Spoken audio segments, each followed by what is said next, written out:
Piran has lived his entire life in this damn underground bunker. His every day begins with brutal training. He does hundreds of push-ups with incredible weight on his back. And when he finally collapses from exhaustion, his father shows no mercy. He beats him for being too weak. In fact, his father beats him for any reason, and for no reason at all. And so it goes day after day. That's why Piran has only one dream: to leave this bunker and see the outside world. The only thing he has is an old family photo, which gives him the confidence that his mother loves him. But his father, who locked him in this bunker, doesn't think so. He constantly repeats that she is dead, but our MC refuses to believe him because he's such a bastard. He locked Piran here and repeats every day that he will never leave this place because soon there will be an apocalypse outside where everyone will meet their end. The only thing that brightens Piran's days are books about the outside world, the world he so desperately wants to see with his own eyes, to finally find his mother and new friends. But reality is cruel, and all he sees now is his father's boot, which quickly brings him back to the harsh present. To get out, Piran must get the keys to the bunker, the ones his father always carries with him. And so, during one of the training sessions, he decides to take his shot. Piran's father turns back to leave, saying that's all for today. Our boy finds it an opportunity and grabs a piece of mirror to attack. He rushes forward and claims it's the moment he was waiting for. He'll kill his father and escape the bunker. He jumps, intending to kill, but it appears that he has made a fatal mistake. He failed to realize that his father would never let his guard down. Piran's father creeps toward him and he leaps forward to attack him, but his fist hits only air as his dad swerves away. His father kicks him hard. Blood spills from the protagonist's mouth as his vision fades to black. In D1, our boy cries out, waking up in his dark cell. His dad enters, praises his effort, and reminds him of the rule. No weapons, only bare hands. Because he broke the rule, his father says he'll have double training tomorrow. He locks the cell and tells him to sleep. When the power cuts out and everything grows quiet, Piran listens carefully. He realizes two things. When his dad says it's bedtime, it's actually morning above, and the world outside is still normal. The whole apocalypse story is a lie his father uses to keep him trapped. The protagonist swears he'll escape. He looks at a family photo and decides to find his mother, even though his father insists she's dead. Now he's certain that's a lie too. She must be alive. Our boy promises himself he'll see her again. Somewhere else, his father answers a phone call, telling the caller not to contact him unless it's a true emergency. After listening for a moment, he ends the call with a cold wish for survival. Back in the cell, Piran is asleep, tied with rope and yelling to be freed. When his dad ignores him, he struggles against the ropes, whispering to himself as he feels them start to give. Just as he's about to break loose, his father rushes in and orders him to stop. The protagonist tries to mention the double training, but his dad interrupts, saying plans have changed. There will be no more training, only confinement. Our boy asks how he's supposed to prepare for the apocalypse while tied up, but his dad tells him to forget it. Thinking of his mother, Piran knows he'll never find her if he stays trapped. He fights harder, eventually snapping the ropes. His father demands to know what he's doing, but the protagonist keeps tearing at the restraints, even as his father's laughter echoes through the room. Suddenly his dad strikes him, sending him flying. The man warns him not to move, but our boy swings back, refusing to obey or give up, no matter the cost. When he finally breaks free, the protagonist is determined to see his father lose for once. He notices a flicker of something else beneath his dad's anger, maybe sadness. Piran wonders why his father looks at him that way. Then his dad punches him, and his vision goes black. Piran's dad stands by the chalkboard while the protagonist sits nearby, listening as the man insists that rule number one for survival is absolutely essential. He continually emphasizes how safe the bunker is, explaining it's been sealed for 126 years, fully stocked with food, and that leaving is basically a death sentence. Convinced the apocalypse could strike at any moment, his father believes the bunker is the only safe place left. When our boy is alone, he quietly mutters never to himself, clearly disturbed by his father's constant warnings. He recalls the unsettling moment when he woke up after being knocked out and realized his dad was gone, something that had never happened before. Just yesterday, his father's behavior grew even stranger, disrupting their usual routine.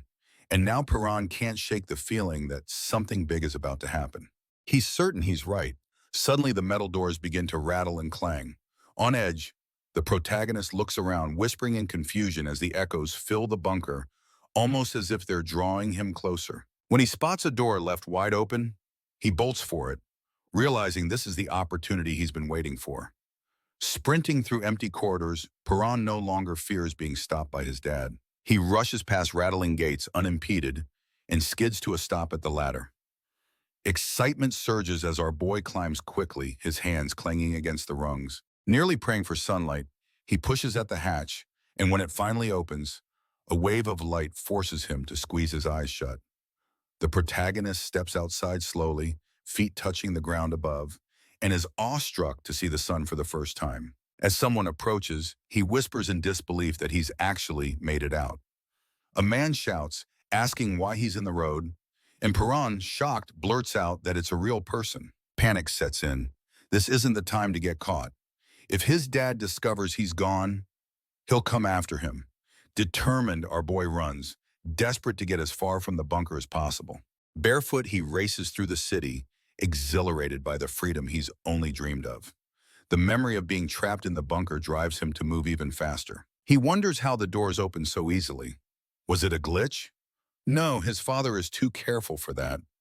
The thought that maybe his dad let him out on purpose crosses his mind, but he can't believe it. His father would never break his own rule, never leave the bunker. Laughter nearby catches his attention. He sees strangers gathered, children playing, and people talking as if nothing is wrong. It dawns on him that the outside world is peaceful, entirely unlike his father's warnings. Everything his dad said now feels like a lie. Here, people just live their lives. Looking up at the sky, the protagonist convinces himself the apocalypse can't be real. Just then, laughter turns to unease as his father's warning returns. The apocalypse will come without warning. People begin to look upward, unaware of what's coming. A massive dark sphere appears behind the sun, resembling a burning planet. The crowd stares, confused as Perron's eyes widen. The object engulfs the sky. Dark swirls ripple across its surface with sinister tendrils unfurling, almost as if it's alive and growing. The sphere rumbles, panic erupts, and people start pointing as it descends. Some assume it's the moon, others shout questions, but our boy alone sees its true nature. He can see the creatures. Suddenly, golden light bursts forth, revealing a grotesque maw filled with jagged teeth. The protagonist stands frozen as monsters emerge from the darkness, masses of limbs and angry eyes descending toward Earth. The swarm spirals, tearing across the sky. Now the vortex looms over the city, and all he can hear is his father's voice. Never leave the bunker. That rule was meant to keep them safe, unless the monsters find the bunker by accident. As tendrils break through the streets, his dad's warning echoes, and Perron remembers the chalkboard. Rule 1-1 is crossed out. The system flashes. Remote command.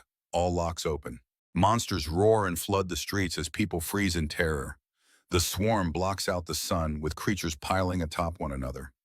On the ground, chaos erupts as the crowd flees in panic. Suddenly, silence breaks. Tendrils lash out, grabbing a man who screams "Echo" as he's dragged away, his glasses shattering and his body torn apart. His head rolls across the pavement as people panic, shoving and screaming. Amid the chaos, someone desperately asks what the thing is, while another yells for everyone to run. People trample each other trying to escape. In the middle of it all, a man wearing headphones walks forward, seemingly oblivious to the chaos. The boy with headphones pauses, noticing movement above just as a monstrous mass crashes down, shaking the street. A hulking beast, crackling with energy, rises each step, sending shockwaves. Another winged creature lands with a thunderous boom, spinning as more monsters close in, crushing anyone who falls. People scream for help. Someone begs for the police, but another shouts that the phones are already out. Panic is everywhere as the protagonist stands amid the destruction, his father's grim warning echoing. When the apocalypse comes, the world drowns in blood, screams, and ashes. Bodies are strewn across the ruined plaza as our boy stares in shock.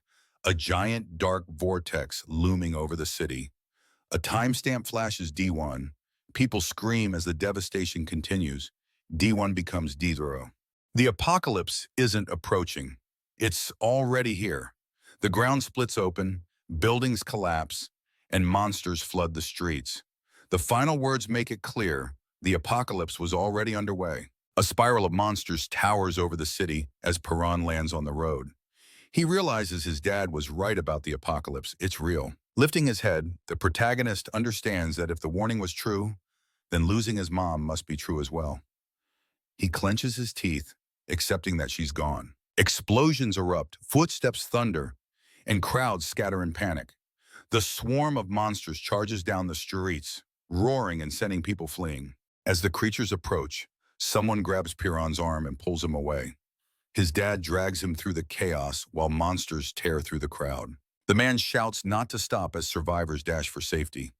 One man is pulled down and devoured, but our boy keeps running, rounding a corner with the horde close behind. His father warns of more monsters ahead, pulls him along, and they leap over a barrier. The street is packed with people trying to escape. Cries for help fill the air as tendrils drag people into monsters' mouths. They try to move faster, but the tendrils close in, consuming more as the swarm advances. They reach a bridge where people trip and scream with monsters crashing behind. The creatures tear through everything, seizing one man and dragging him away, while Piran shouts they're about to be caught. His father yells that there's no time. They must run. The bridge is the only escape. The crowd surges forward as monsters flood onto the bridge. The protagonist shouts a warning, but his dad doesn't answer. A monster lunges, wrapping its limbs around our boy's leg. He struggles as the tendrils tighten, but his father smashes them off with a stone. The creature screeches and retreats, but Piran is now injured, clutching his leg as the horde draws nearer. He pushes himself forward, stumbling, determined to escape.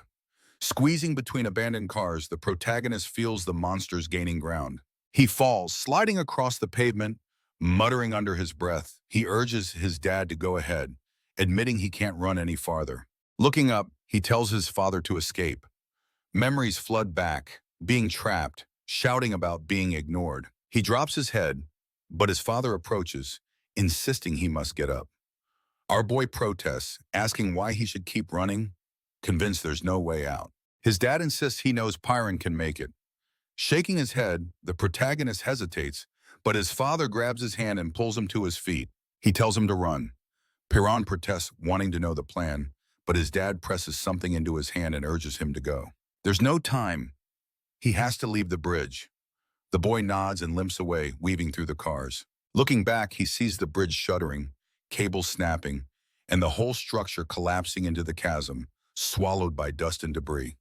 He stops at the edge, whispering and calling out for his father. The protagonist stands there, staring at the wrecked city, unable to find the words to process what just happened. Looking down at his pendant, a memory surfaces. His dad once told him he could survive, that he knew how. Now Piran wonders if this was all part of the plan from the beginning. He quietly asks himself why, questioning the timing and realizing he's actually made it this far.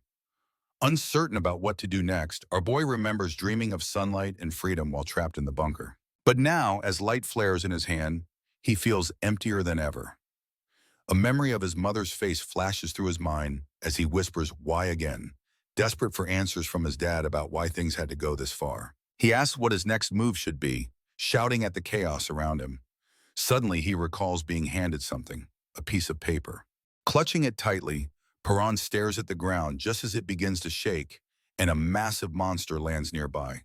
He bolts as the creature roars, but it's right behind him. His leg hits some debris, and he nearly falls, but the protagonist grabs a broken pole and jumps. The creature slams down, sending both of them sprawling. Struggling to stand, our boy grips his injured leg and faces the beast, muttering that this is the end and thinking there's nothing left for him. A drop of water lands on his skin. He notices the crumpled note in his fist. "Your mom is alive," he screams, demanding to know why he's only learning this now. As the monster's footsteps shake the earth, Piran forces himself to get up, determined to live and not give up. Shouting that he's going to find his mother, he squares off against the monster. Suddenly, his dad's voice echoes in his mind, reminding him that humans can't survive the apocalypse without strength or intelligence. Luck alone isn't enough. The protagonist questions how he's supposed to survive now as the ground shakes harder and the beast charges. He yells, but his father's voice interrupts, asking if he's forgotten everything he was taught. As the monster attacks, our boy dodges and ends up at its side. Spotting a weapon ahead, he grabs its arm and pulls himself up. He pivots, glaring at the charging creature, preparing to strike. Sliding under its claws, Piran snatches the weapon and dashes forward, swinging with determination, telling himself he's going to survive. The city lies in ruins. Monsters roam freely. One descends a tower while another moves through the rubble. Streets and buildings are broken and eerily quiet. When night falls, survivors shelter in the debris. One man wipes his face and grumbles that it's been 4 days. Another, frustrated, complains about the missing police and wonders what they're doing. A girl remarks that their hideout is fortunate, but admits the food is gone. No one knows where to go next. Before she can continue, a man interrupts, asking her to stop because she's making everyone uncomfortable. Confused, the girl insists she isn't speaking loudly. The protagonist glances at the body behind her and clarifies that's not what he meant. Muttering about losing his mind, he's approached by a young girl who asks if he's checked everywhere. He replies that he has, but there's nothing left, and they'll need something if they want to survive. She recalls a place they haven't tried and decides to check it herself. As she heads out, our boy thanks her, admitting she's the only one who helps. She dismisses the compliment and disappears into the rubble. She finds two men and asks if they've seen any food. Instead, they begin eating from a hidden stash. She reminds them they were supposed to share, but one shrugs, claiming there was never an agreement. She points out they ate from the shared supply yesterday, but they feign ignorance. When she threatens to report them, they block her path and warn her not to try. She stands her ground. The bald man laughs, saying she can't escape, but reluctantly steps aside. Suddenly, a scream echoes nearby. Both men freeze. One asks if it was someone screaming, while the other, trying to stay calm, says it sounded distant and insists they'll be fine. Then he notices something ahead. The girl crouches, and the bald man mocks her for pretending to be tough. After a moment, she turns and makes her way back through the rubble. The same man from earlier spots her, and relieved, asks if she searched the area. She nods. When he asks if she found anything, she hides a piece of bread under her jacket and claims there was nothing. He believes her. Suddenly, a loud crash sends dust flying, and a one-eyed monster appears. Surrounded by debris, the man freezes as the monster approaches. In a panic, he reaches for help, but the girl sprints past him, apologizing as his screams are drowned out by the creature. Out on the street, panic spreads as the monster arrives. Someone yells not to look back. Another curses as more creatures emerge, and a red-haired man suggests they'll get away once someone else is caught. The little girl runs straight at the monster, dodging its attacks without hesitation. She twists, rolls across its arms, and lands as dust swirls around her, leaving two nearby men stunned. Without missing a beat, she flips upright and keeps running. The bald man watches her go, realizing she's faster than anyone. All around, chaos erupts as people scream and flee. She navigates the ruined streets, climbs to higher ground, and pauses to catch her breath. Looking back, she sees Piran sitting with his eyes closed. She nudges him, discovering he's alive but unconscious. Suddenly, a creature creeps up, hissing. She presses against the wall, trying to hide as it draws near, growling. The little girl grabs the protagonist to help him up. The monster looms over them, and now it's just the two of them facing the threat. The rubble settles, and a little girl tries to catch her breath. She turns around to find Piran lying on her lap. He starts shaking, anxious to know who she is and what she's doing. She stammers, while the protagonist silently vows never to drop his guard again. She tries to explain that she only covered him to keep the monsters from seeing him, but her words are drowned out by his father's warnings about people who only use others and toss them aside. Our boy reminds himself not to trust anyone, even as his stomach growls, since he hasn't eaten since leaving the bunker. Weak and barely able to stand, he asks about food. She claims she doesn't have any, but a piece of bread slips out of her pocket, catching his attention. She tries to dismiss it, but Piran calls her a liar and considers taking it. In the end, she tears the bread in half and gives him a piece. He hesitates, unsure why she would share, and she tells him he now owes her 5 times as much food in return. He agrees. After eating, the protagonist gets up to leave, but she chases after him, warning that monsters are still nearby. He stops when he realizes she knows the area well, and she admits she's lived there her whole life. Our boy studies her, weighing whether to trust her, but she insists she knows the place. He asks if she can lead him to the subway station. She sighs, agrees to show him, but regrets giving up her bread. Curious, she asks why he's so determined to reach the subway. Piran explains it's safe, there's food, possible escape routes, and most importantly, it's underground, making it harder for monsters to find people. Soon she stops and tells him they've arrived. He's doubtful, but she assures him it's the entrance. An older man appears, confirming it's the right place and inviting them to follow him. He leads them down hidden stairs into the subway, which is crowded with survivors. The old man recalls the monster's earlier attack, forcing everyone to take refuge, and notes how the protagonist found the place by chance. He explains that people only go above ground for medicine, and these two are the first newcomers in a while.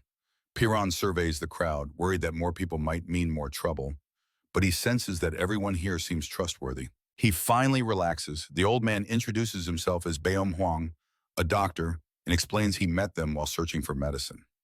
He asks for their names, and the girl steps forward, introducing herself as Haru, a student at Gasong Middle School. Baeom recognizes her uniform and mentions his hospital was across the street, but Haru looks puzzled and insists there was never a hospital there. Noticing our boy's rough state, Baeom asks for his name. The protagonist hesitates, thinking of his journal, and admits he doesn't have one. Baeom nods, telling him to share it when he's ready. Suddenly, a red-haired kid rushes in, reporting that someone's condition has worsened, and Baeom hurries over. Although he'd already tried to treat the wound, it has deteriorated and now requires emergency surgery. Baeom prepares his tools, while Piran recalls stories about dishonest doctors who only help for payment, and wonders what Baeom's motives are as others question if money even matters anymore. Baeom remains composed, insisting that surgery is his job and that he never loses a patient. He begins the operation, reassuring everyone that things will be fine. When the procedure ends, the patient hugs Baeom in gratitude, yet our boy continues to watch, unsure whether to trust him. As Baeom tells the patient to rest, a badge falls out, revealing that Baeom Hwang is actually a veterinarian. He readies his tools and warns that the next part will be painful. When the patient panics and begs to be untied, Baeom refuses, explaining that any movement could be fatal. The patient protests about Baeom's veterinary background, but Baeom insists that humans are animals too, so the treatment applies. The patient keeps struggling, and Baeom suggests anesthesia, but the red-haired girl explains it's impossible to find right now. Baeom pulls out a brick, mutters that it will have to suffice, and knocks the patient out while Haru and the protagonist stand in silence. Piran holds a photo from his dad and a note suggesting his mom might still be alive. Though he feels hopeless about finding her, the picture catches his attention. The flowers in the background are unfamiliar. He has never seen anything like them. After studying them, the protagonist suspects these flowers might only grow in certain places. If that's the case, the photo could be a clue to his mother's location. He decides he needs the help of someone who knows about plants. Meanwhile, a group gathers in a bunker. A subordinate announces everyone has arrived, and the captain declares that something new is about to begin. He warns that any resistance will be crushed if necessary. When a man demands answers, the captain simply glares at him. He claims he can see into people, their secrets and fears, just by looking into their eyes. Noticing fear in the angry man, the captain singles him out. The man pleads for space, but the captain punches him, saying that fear always surfaces around him. The captain says this is what he likes to see and demands more. He orders the man to show his real self, but the man begs him to stop. A subordinate interrupts to report that an old man, a girl, a boy, and an injured man are missing. The captain decides to deal with it himself, then orders the angry man to be tied up and left outside, ignoring his protests. Exhausted from days of vigilance against monsters, our boy dreams of being dragged deeper and wakes abruptly to find strangers surrounding him, demanding to know who he is. A blonde-haired man gives him 2 minutes to prove himself or be forced out, mocking him and saying that running won't help. As Perrin stands, the captain reconsiders his earlier judgment about the protagonist's curiosity. The blonde man asks how he plans to fight them off, but he turns the question back on him. The captain grins, urging our boy to reveal what's behind his eyes. The blonde man tells him he should have run, but Piran says he only needs 2 seconds to take him down.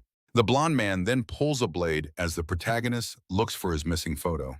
The man taunts him with the picture, saying he found nothing else of value. Our boy threatens to kill him if the photo is damaged. The captain seizes it and threatens to tear it up while Piran is beaten and questioned about why a piece of paper matters so much. The captain announces the protagonist isn't being expelled. He saw something different in his eyes, a deeper darkness, so he instructs the man to watch over him and to never let the picture out of sight. The man admits Paran unsettles him, but holding the photo seems to keep our boy powerless. Haru checks if the protagonist is okay, but he lashes out, pushing her away. She asks why he's taking it out on her, saying she only wanted to help. He insists he doesn't need help and tells her to back off. She shouts her name, Haru, telling him to remember it, but he dismisses her. Beom asks Haru what's wrong. She says Paran is impossible and Beom agrees something is off. Our boy remembers his dad's warning to never trust help. Watching the man with his photo, he considers snatching it back, but decides against risking the only thing he has left from the bunker. He waits for a better chance. The captain gathers everyone and gives them two options: follow him or be thrown out, using the tied-up man as an example of what happens to those who refuse. He explains the captive tried to cause trouble and is being expelled, warning that his word is law. For most, siding with him seems like the only way to survive. Beom, however, says he's too old to comply. If he follows the captain, he'll let his patients down, so he chooses to remain independent. The captain pressures Haru to decide, but she points out she isn't the only one refusing. Perrin, Haru, Beom, and a few others stand together, openly defying the captain. A red-haired girl jolts awake, grumpy and shouting about why no one bothered to wake her up. She curses, insisting she never wanted to be here anyway. As panic sets in, she claims everyone is doomed, targeted, and about to be tortured. Meanwhile, a calmer person shrugs off her worries, unconvinced things will get that bad. The red-haired girl glances over uncertainly, wondering if that could be true. The calm one just grins and jokes that maybe they'll starve or be thrown to monsters instead. Her face goes pale, she thinks he's lost it, but sudden loud noises outside interrupt the tension. A girl rushes out, only to be scolded by a man who apologizes to Beom for not keeping an eye on things. Beom drops to one knee and tells the girl to listen to her dad, but she mutters under her breath before stomping off, yelling that he's not her father. She insists her real dad is still out there searching for her with her mom. The man clarifies that he isn't her father, just someone she met while running away. He explains that after she got separated from her parents, he decided to look after her until they could reunite. When another boy steps in, a man lays down the rules. No one is allowed out of the room by order of the captain, and anyone who disobeys will be punished, regardless of who they are.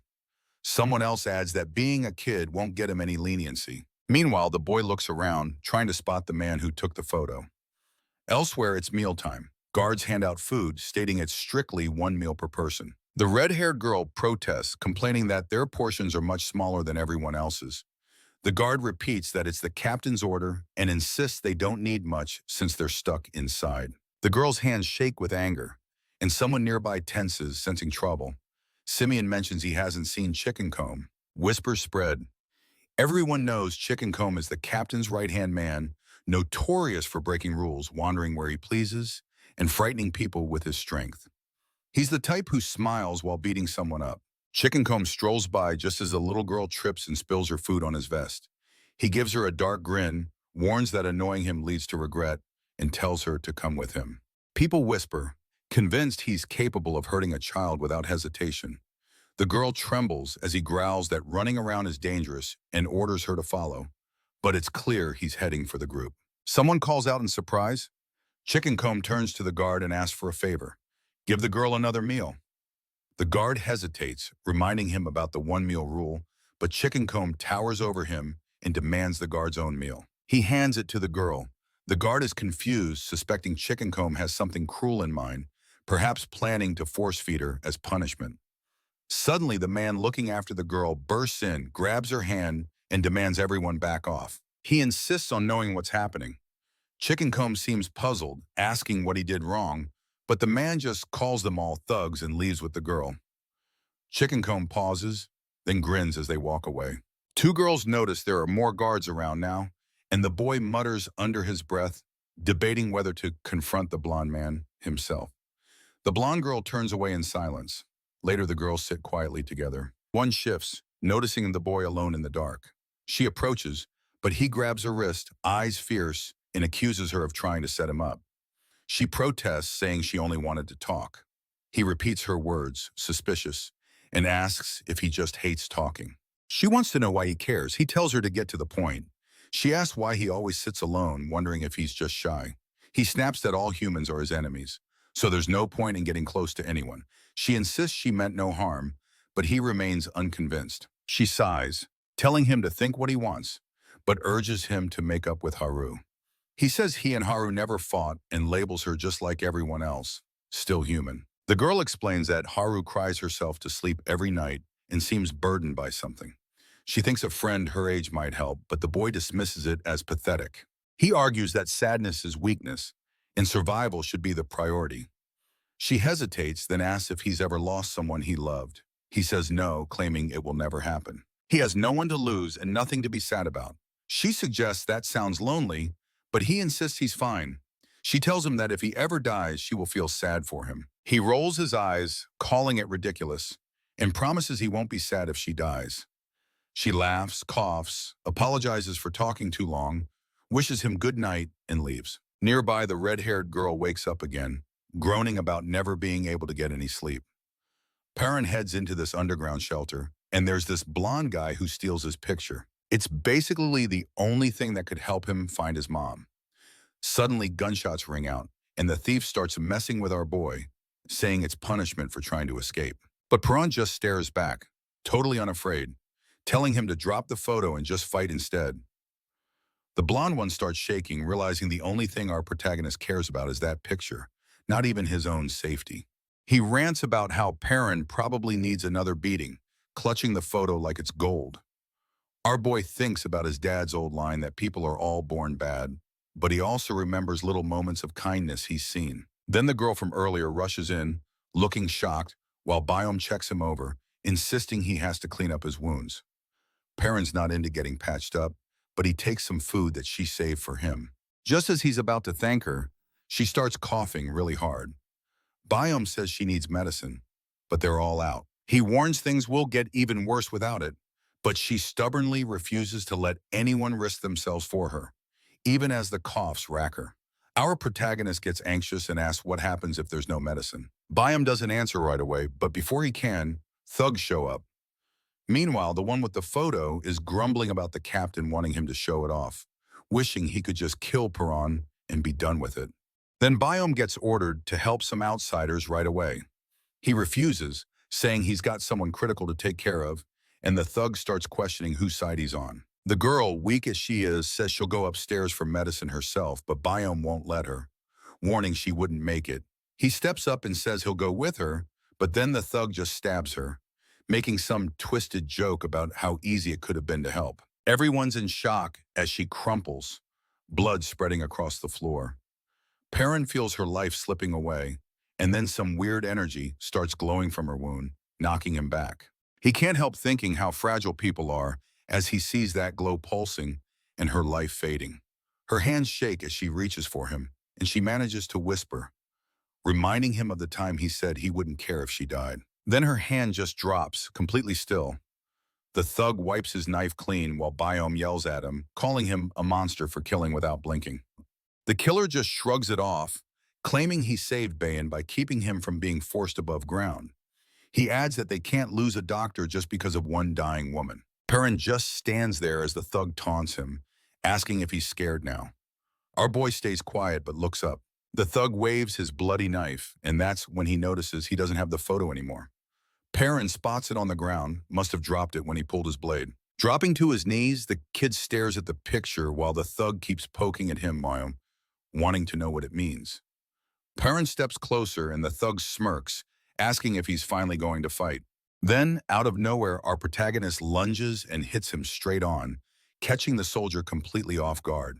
The thug tries to act tough, asking if Perrin is going to beat him up. Before he can even react, he's hit with a sudden punch, and the knife flies across the room. Our boy moves quickly, dashing forward and knocking him to the ground. The thug struggles to get up, but Perrin slams him back down. Groaning and unsteady, the man is grabbed by the shirt while the blade spins through the air. With perfect timing, our protagonist catches it, spins, and throws it across the room. The knife sticks into the thug's neck, and everyone freezes. He shakes and hisses in pain while Perrin stands silently, watching. He remembers how easily he ambushed his opponent, realizing the man couldn't even respond. Frustrated, he curses under his breath, wishing he'd just taken the photo from the start. Muttering, he admits things would have turned out differently if he'd acted sooner. His heart races, dark energy swirling around him. Lifting the blade again, he prepares to attack. When a voice interrupts, someone warns there's no going back after killing. Biome approaches, worry written on his face. Perrin hesitates, repeating the warning to himself. Angry, he questions why anyone would care about the thug. Biome says he's actually worried about him. His fist trembles as the older man asks if killing is really necessary. Silent and conflicted, Perrin looks down and admits there's no need. He thinks of his father, recalling how just crippling someone is enough to inspire fear, but then hears that mocking voice, accusing him of being too weak. He laughs bitterly, accusing Perrin of being afraid to kill. Steadying himself, our protagonist decides he will never become like these people. Even if the world ends, he wants to survive without needless killing. He drops the knife, and Biome's face lights up with relief. Turning away, Perrin insists it's not because of Biome, but because he refuses to sink to that level. He admits there's no real reason to kill, thinking of his missing mother. Whether she's alive or not, he realizes she wouldn't have wanted this. He steels himself and steps back. Sensing an opportunity, the thug charges, thinking he has a chance now that the blade is gone. Perrin reacts instantly, spinning and striking with a quick series of blows, knocking him down. As he stands over the beaten man, another survivor picks up the photo. Perrin sharply asks what he's doing. The man mutters that it must be important, then awkwardly wipes it off and tells him to keep it safe. More people gather around a covered body. Biome notices Haru and the little girl are missing. The babysitter recalls they went to the bathroom and says it's lucky they didn't see the chaos. One survivor points out that Perrin held back when he could have finished the fight, but our boy shrugs and says something of his was taken hostage. The man scoffs, calling it scrap paper, but Perrin's glare hardens as he insists it matters. The room falls silent as he raises a question. Holding up the photo, he explains he wants to know where the flower in the picture grows. People look at it, but admit they've never seen it before. The red-haired girl asks if he knows where the photo was taken, and he says that's why he's asking. The babysitter comments it'd be easier if the internet still worked, but now all they have is that single clue. Biome asks why it matters, and Perrin bluntly says he plans to go there. Whispers ripple with worry, and Biome warns it's impossible to survive above ground with monsters around, but our protagonist is determined. He'll survive and find his mom. In the shadows, the captain mutters that since orders were ignored, things will only get worse. Suddenly, a beast crashes down, sending rubble flying.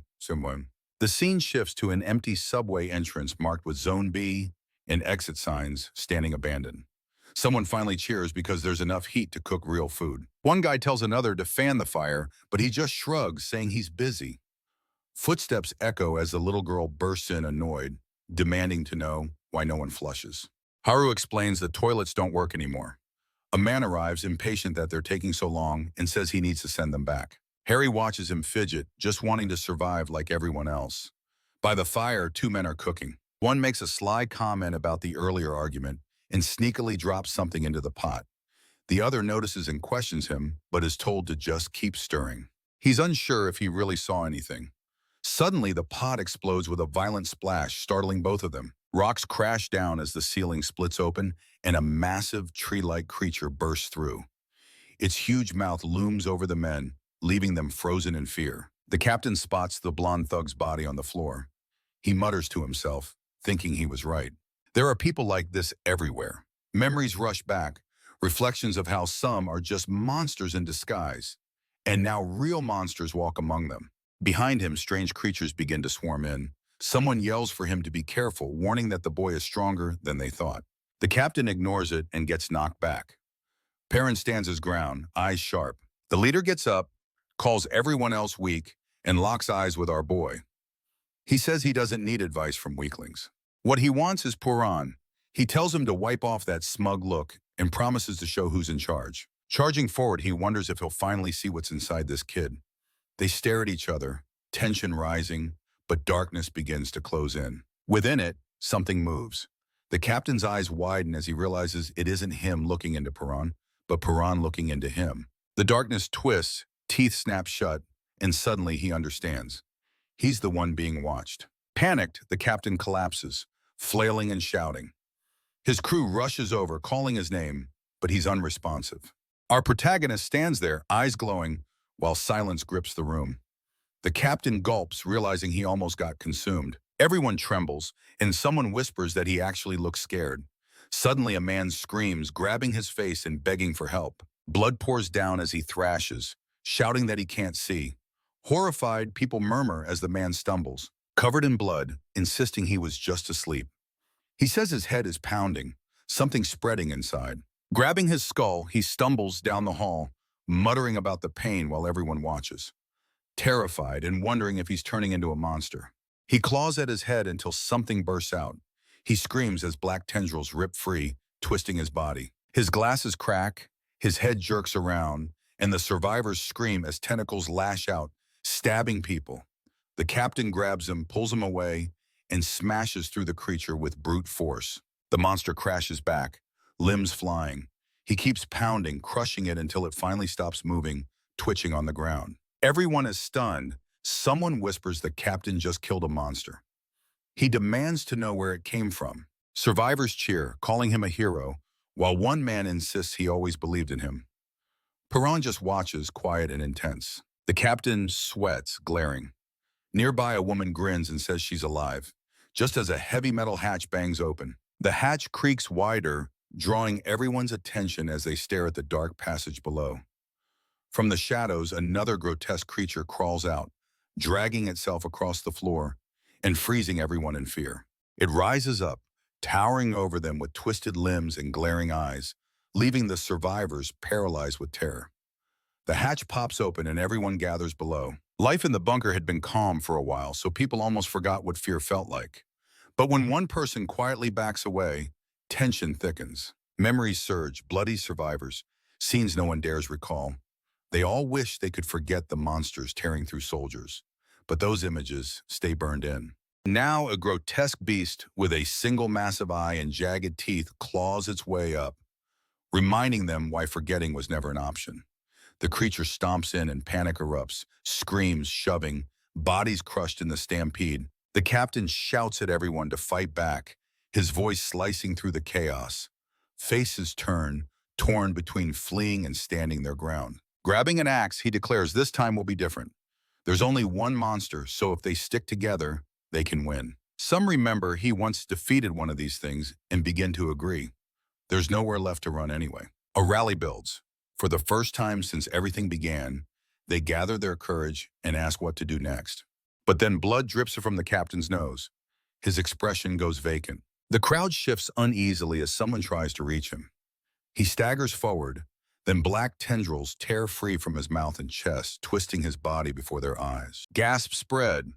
The people recall he supposedly killed the monster earlier, but a woman cries out the truth. It's regenerating. Horror sets in. These things don't die. Now overtaken by tendrils, the captain smashes through walls, destruction exploding outward. Debris rains, blood splatters, people are torn apart. A girl shrieks as a beast grabs her, crushing others mid-scream. The creature lifts victims, squeezing until blood sprays, bodies piling into a grisly mound. The hallway becomes a slaughterhouse. Someone begs for help. Another shouts it's the end, convinced monsters will flood in any second. Biome seizes the babysitter, who panics because the little girl is still outside. He warns that if monsters broke through the station, she's likely gone. The realization crushes him. He collapses, reaching out in despair, while another survivor turns and walks away. Through the chaos, Piran sprints down the hall, eyes blazing. Biome Huang calls out as the others waver, some frozen, others chasing after him.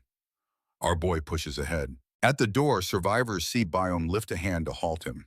Piran steps forward, gaze sharp and glowing, raises his hand and points straight ahead. Silence falls like a weight over the room. Inside, a body lies in a pool of blood near the sliding doors, while 3 kids huddle together in the room. One of them trembles, whispering how scared she is. Haru presses a finger to her lips, urging everyone to stay quiet and warning that any noise will get them caught. The youngest sniffles, terrified. Haru quietly apologizes, admitting she can't protect anyone right now. She explains that the chaos gave them a place to hide, but if anyone finds them, it's over. The little one grabs her sleeve and for a moment Haru looks surprised. But then she meets Piran's eyes, lets the girl hold on, and tells her softly to stay close. Nearby, an injured man stares at the dead body, terrified, asking what they should do. Haru says they need to run. He panics, insisting there's nowhere to go, but she stammers that surviving is all that matters. Gathering her resolve, Haru says they can't just sit and wait to die. She's determined to make it. Seeing that resolve, the man mutters, "She must have a strong reason to live." Suddenly, everyone freezes as a monster with a glowing red eye appears in the doorway. He panics, shouting for them to run, while the blonde clings tightly as the beast advances. The man rushes forward, slamming into the creature and locking on, telling the others to escape since he has nothing left to live for, but wants them to survive. Haru seizes the little girl and runs, her shout echoing back while the man keeps fighting, urging them not to forget his sacrifice. Out of nowhere, flames erupt as more survivors rush in, stabbing and smashing another monster. The blonde stops in shock as a woman drives her knife again and again into the creature, but it starts knitting itself back together. Someone screams it's regenerating. The woman curses and retreats, convinced they can't win, while Piran steps forward, silent. Others panic, demanding to know what he's doing, warning that fighting only gets people killed. Despite them, our boy charges in. The woman realizes he actually intends to fight, thinking he must have a death wish since even the captain couldn't beat one. The monster screeches and lunges, but Piran ducks low, seizes it, and yanks hard, bones crack. He flips forward, leaps high, and lands crouched. Everyone stares in disbelief as he tears through the monster's tendrils with his bare hands. The beast thrashes, but our protagonist stays calm, ripping it apart piece by piece. Bioman, the woman, watch, stunned. She mutters it doesn't matter, since even the captain killed one before. But more horrors crawl from the shadows, roaring. Still, Piran stands firm, unfazed, locking eyes with them. As they charge, he bolts forward and smashes a giant one in the mouth with devastating force. Another lunges, but he springs up, slams down, grabs it, and rips it apart. Tendrils snap and scatter under his blows. Bioman, the woman, are sure he's finished, but Piran emerges untouched, surrounded by writhing limbs. Bioman mutters in awe that the boy is still alive and the woman can't even speak. Despite the monsters regenerating again and again, everyone watches as our boy holds his ground. He takes a deep breath, his father's words echoing. Every living thing has a source that gives it life. A glowing flower flashes in his memory, and his father's voice repeats, "Destroy the source. Once you find it, smash it." Piran darts through the horde, eyes searching. He lunges at one, tears it open, and there it is, a glowing seed deep inside, the true source. Steeling himself, he drives his weapon straight in. A burst of energy erupts. Tendrils whip violently.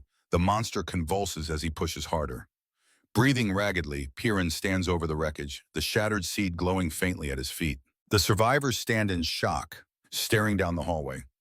One whispers that the monster is really gone, while Bioman watches a blood-soaked figure move past the wreckage. Haru pulls another girl along the corridor when a loud boom rattles the bunker. She shouts that something is coming, and their footsteps echo frantically as they break into a run. Racing around a corner, Haru suddenly comes face to face with a massive creature charging straight at her. She tries to leap aside but slips and crashes to the floor. The monster locks its glowing eye on her. She glances back, hearing those heavy steps pounding closer. Then, without warning, a swirling void rips open before her, pulling her vision into darkness. Shadows twist and churn as a strike slices past. From behind, Bayom gasps, barely able to form words. Haru stumbles back into the group, alive, untouched. Relief floods the room, but she stands there shaking, mumbling in shock. Then someone yells about the missing little girl. Haru jumps, blurting out too much, and in doing so accidentally reveals where Piran is. The group collapses into tears, the babysitter sobbing, desperate to know if the child is safe. At that moment, a pair of tiny shoes appears in the doorway. Everyone freezes. The little girl steps forward, her dress bloodied and torn, and behind her rises a hideous creature with a glowing red eye. Panic sweeps the room. Someone charges forward, screaming, while the child trembles under the monster's shadow. Before it can strike, Chickencomb suddenly appears. He slides Piran aside, squares up to the beast, and warns it to back off or he'll go for its eyes. The creature halts, then slowly retreats as the enforcer orders it to stay put. He isn't sure if it left from fear, so he strains his ears, listening for movement. Biome explains they're only safe because of what's happening outside. Out there, our boy slams a monster into the ground, muttering that's two down, but more are already closing in. Another lunges, swinging hard, and he braces. Three more circle around. Piran thinks if there weren't so many, he could clear the area and make it safe. But now survival is all he can aim for. With nowhere to hide, he knows a single mistake could end him. And worse, more creatures might appear at any second. Exhausted, our protagonist considers breaking away to find another shelter. But the thought hits him. If he leaves, everyone inside will die. He wonders why that should matter, but then remembers the girl who was stabbed and her final words. Distracted, he drops his guard. A monster slashes across him, blood spraying as he crumples. Clutching his wound, he lifts his gaze as a shadow looms over him. Chicken Comb is there. The fighter tells him the others have explained everything and that he knows Piran can kill these creatures. He asks how he can help. The babysitter snatches up his shield, ready to dive in while the little girl watches in silence. Piran mutters under his breath, still not sure why these people insist on helping him. Chicken Comb just shrugs as if it's obvious. They all want to survive. The babysitter adds that if our boy goes down, none of them stand a chance, so backing him up is the only option. He extends his hand. Piran hesitates, then nods, telling them to create a distraction. He figures betrayal isn't likely when survival is the only thing keeping them together. A monster charges, and both Chicken Comb and the babysitter move into block, giving our protagonist a narrow opening despite his injuries. Chicken Comb jeers at the beast, just the distraction Piran needs. He darts forward, strikes his first target, and cracks open the monster's glowing core, which pulses with wild energy. The creature fires beams of light, forcing him to weave and duck, but he doesn't give ground. Pushing through the onslaught, he grabs hold and spins it until the core is completely exposed. He shouts he's finally found the weak spot. Lunging in, he misses, just as the monster begins charging a devastating blast. The beam fires, but the babysitter throws up his shield, straining to hold it back. That moment is enough. Piran regains his focus, drives his strike into the core, and smashes it apart. The beast collapses. Biome admits he'd only slow everyone down, and the red-haired girl agrees, especially with corpses twitching around them. Someone yells at a nearby monster, shouting that the captain is dead. The babysitter glances back to check on Piran, but he simply points to the shattered core at his feet. Chicken Comb demands a lesson, so our boy explains, every monster has a weak spot. You just have to find it. Another survivor mutters that only he can actually see them, so the rest should stick to distracting. Chicken Comb refuses to stand aside and hurls himself back into the fray, while Piran admits it's far easier to fight with backup. The bruiser gets slammed hard as Piran carves through another creature. Then he stops cold, sensing one more presence. Across the room, a survivor is ensnared, tendrils pinning her to the ground, just as Haru and the others arrive and see her struggling. The monster crackles and twists, its form warping into something even worse. On the ground, a bloody hand twitches before falling still as the transformation completes.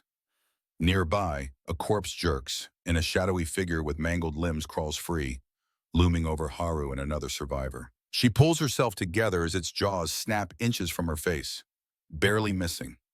The creature lunges again, only to be cut down as Piran steps in, striking it dead at the last moment.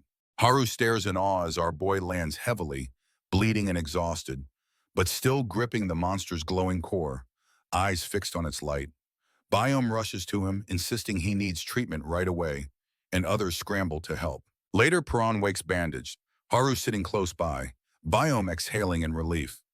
Without hesitation, our protagonist tears off the wrappings. His wounds are gone, fully healed. Biome grabs his arm, stunned.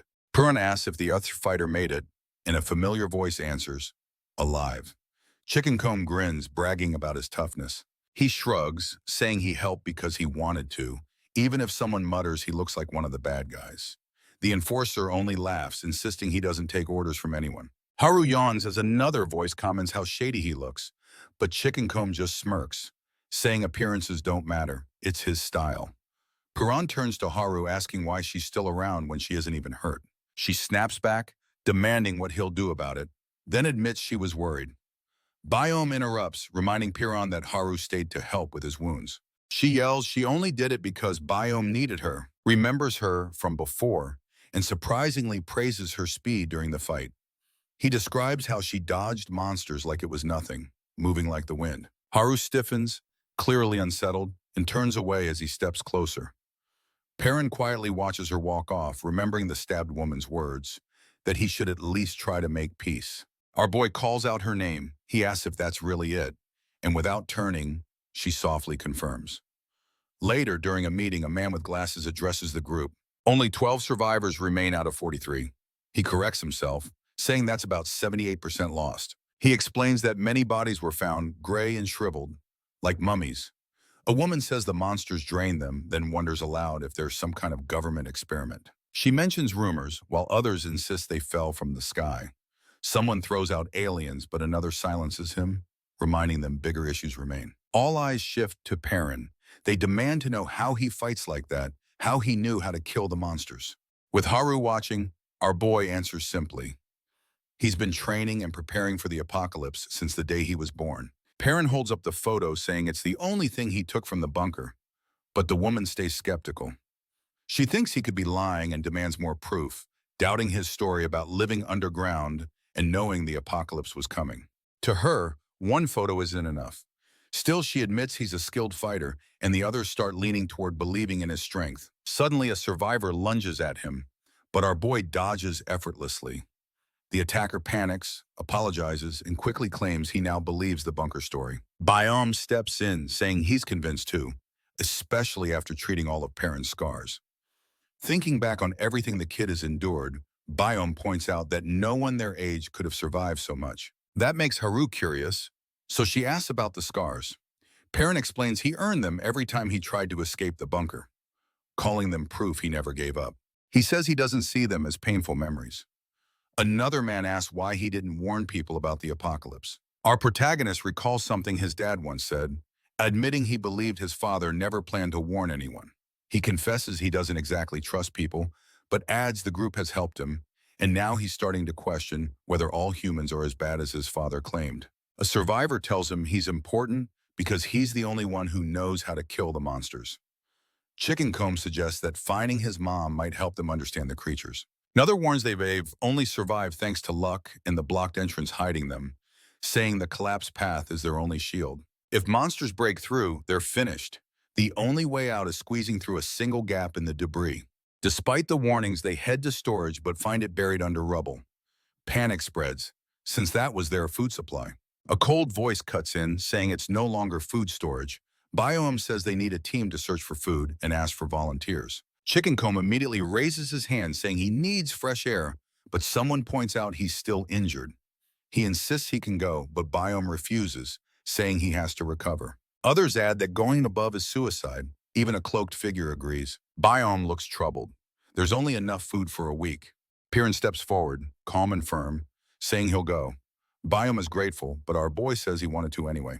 He hopes to find other survivors, someone who recognizes the photo, or maybe even a safer base. 2 more survivors volunteer, including a girl about his age. She admits Perrin risked his life for everyone, while she would have just run away. When someone calls for Haru, she doesn't respond, clearly rattled. Perrin notices her hesitation and asks what's wrong. The room grows awkward, people instead wondering aloud if he really plans to go outside with his shirt. A woman hands him one she sewed while he slept. He asks about it, and she explains she used to be a designer with lines of people waiting for her clothes, back when society still existed. Perrin remembers reading about people wearing different styles, and how he used to ask his father why he always gave him the same outfit. He always wanted something new. His father would laugh and say he wore the same thing too. Our protagonist admits his dream was to try new clothes above ground. He thanks her sincerely. Just then, Haru finally speaks, saying she wants to ask him something as he slides on his pants. He looks up and asks what it is. Haru stands frozen in front of Perrin, while the other survivors whisper among themselves, hardly believing what they're seeing. Flustered, she suddenly yells at him, calls him a pervert, and swings. Our boy dodges, baffled, and tries to ask why she's attacking, but Haru slips mid-swing and crashes to the ground. She refuses to get up, just lying there.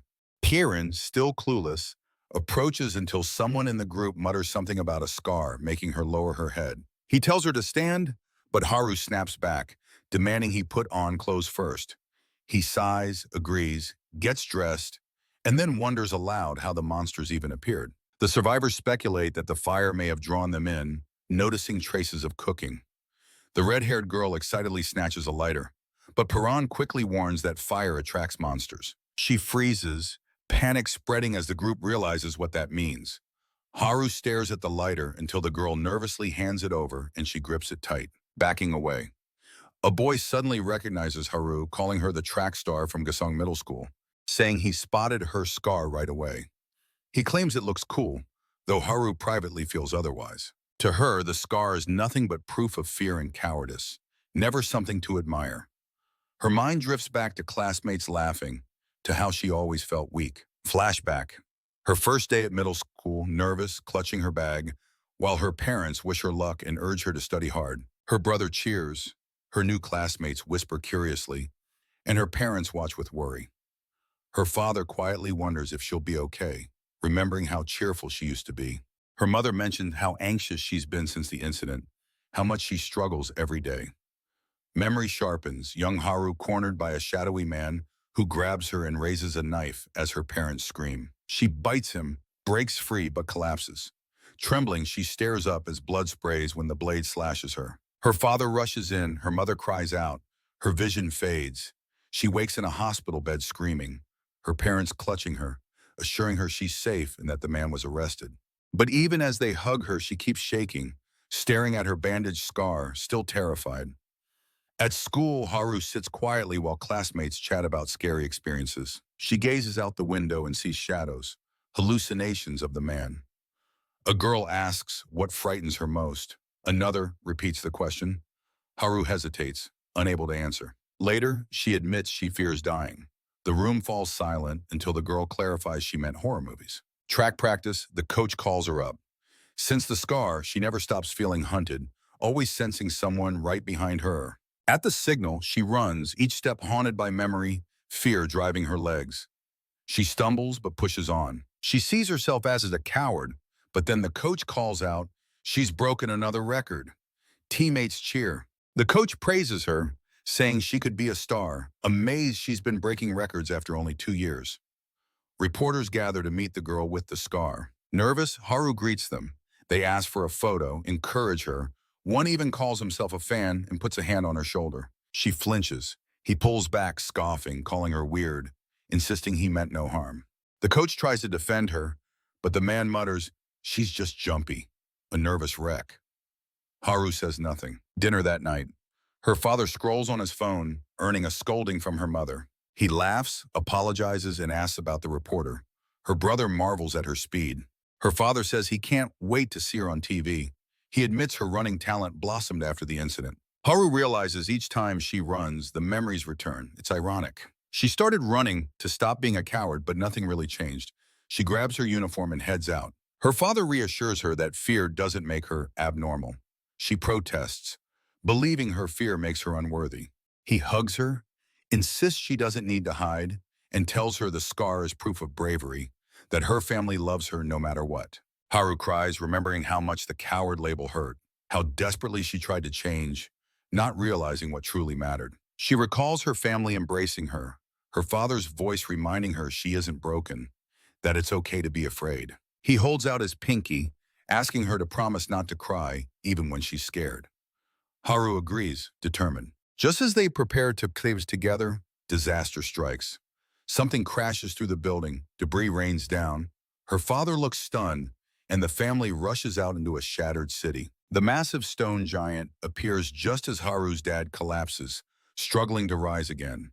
He catches her gaze as she calls out to him. Stumbling, he warns her not to come closer when she rushes toward him, worried about his wound. Haru freezes, torn, eyes brimming with tears. He tells her she could still escape if she wants to. Determined, he insists he'll look after Mom and Soil, but she refuses to leave. Screaming, she cries that she could never abandon him, that he means everything to her now.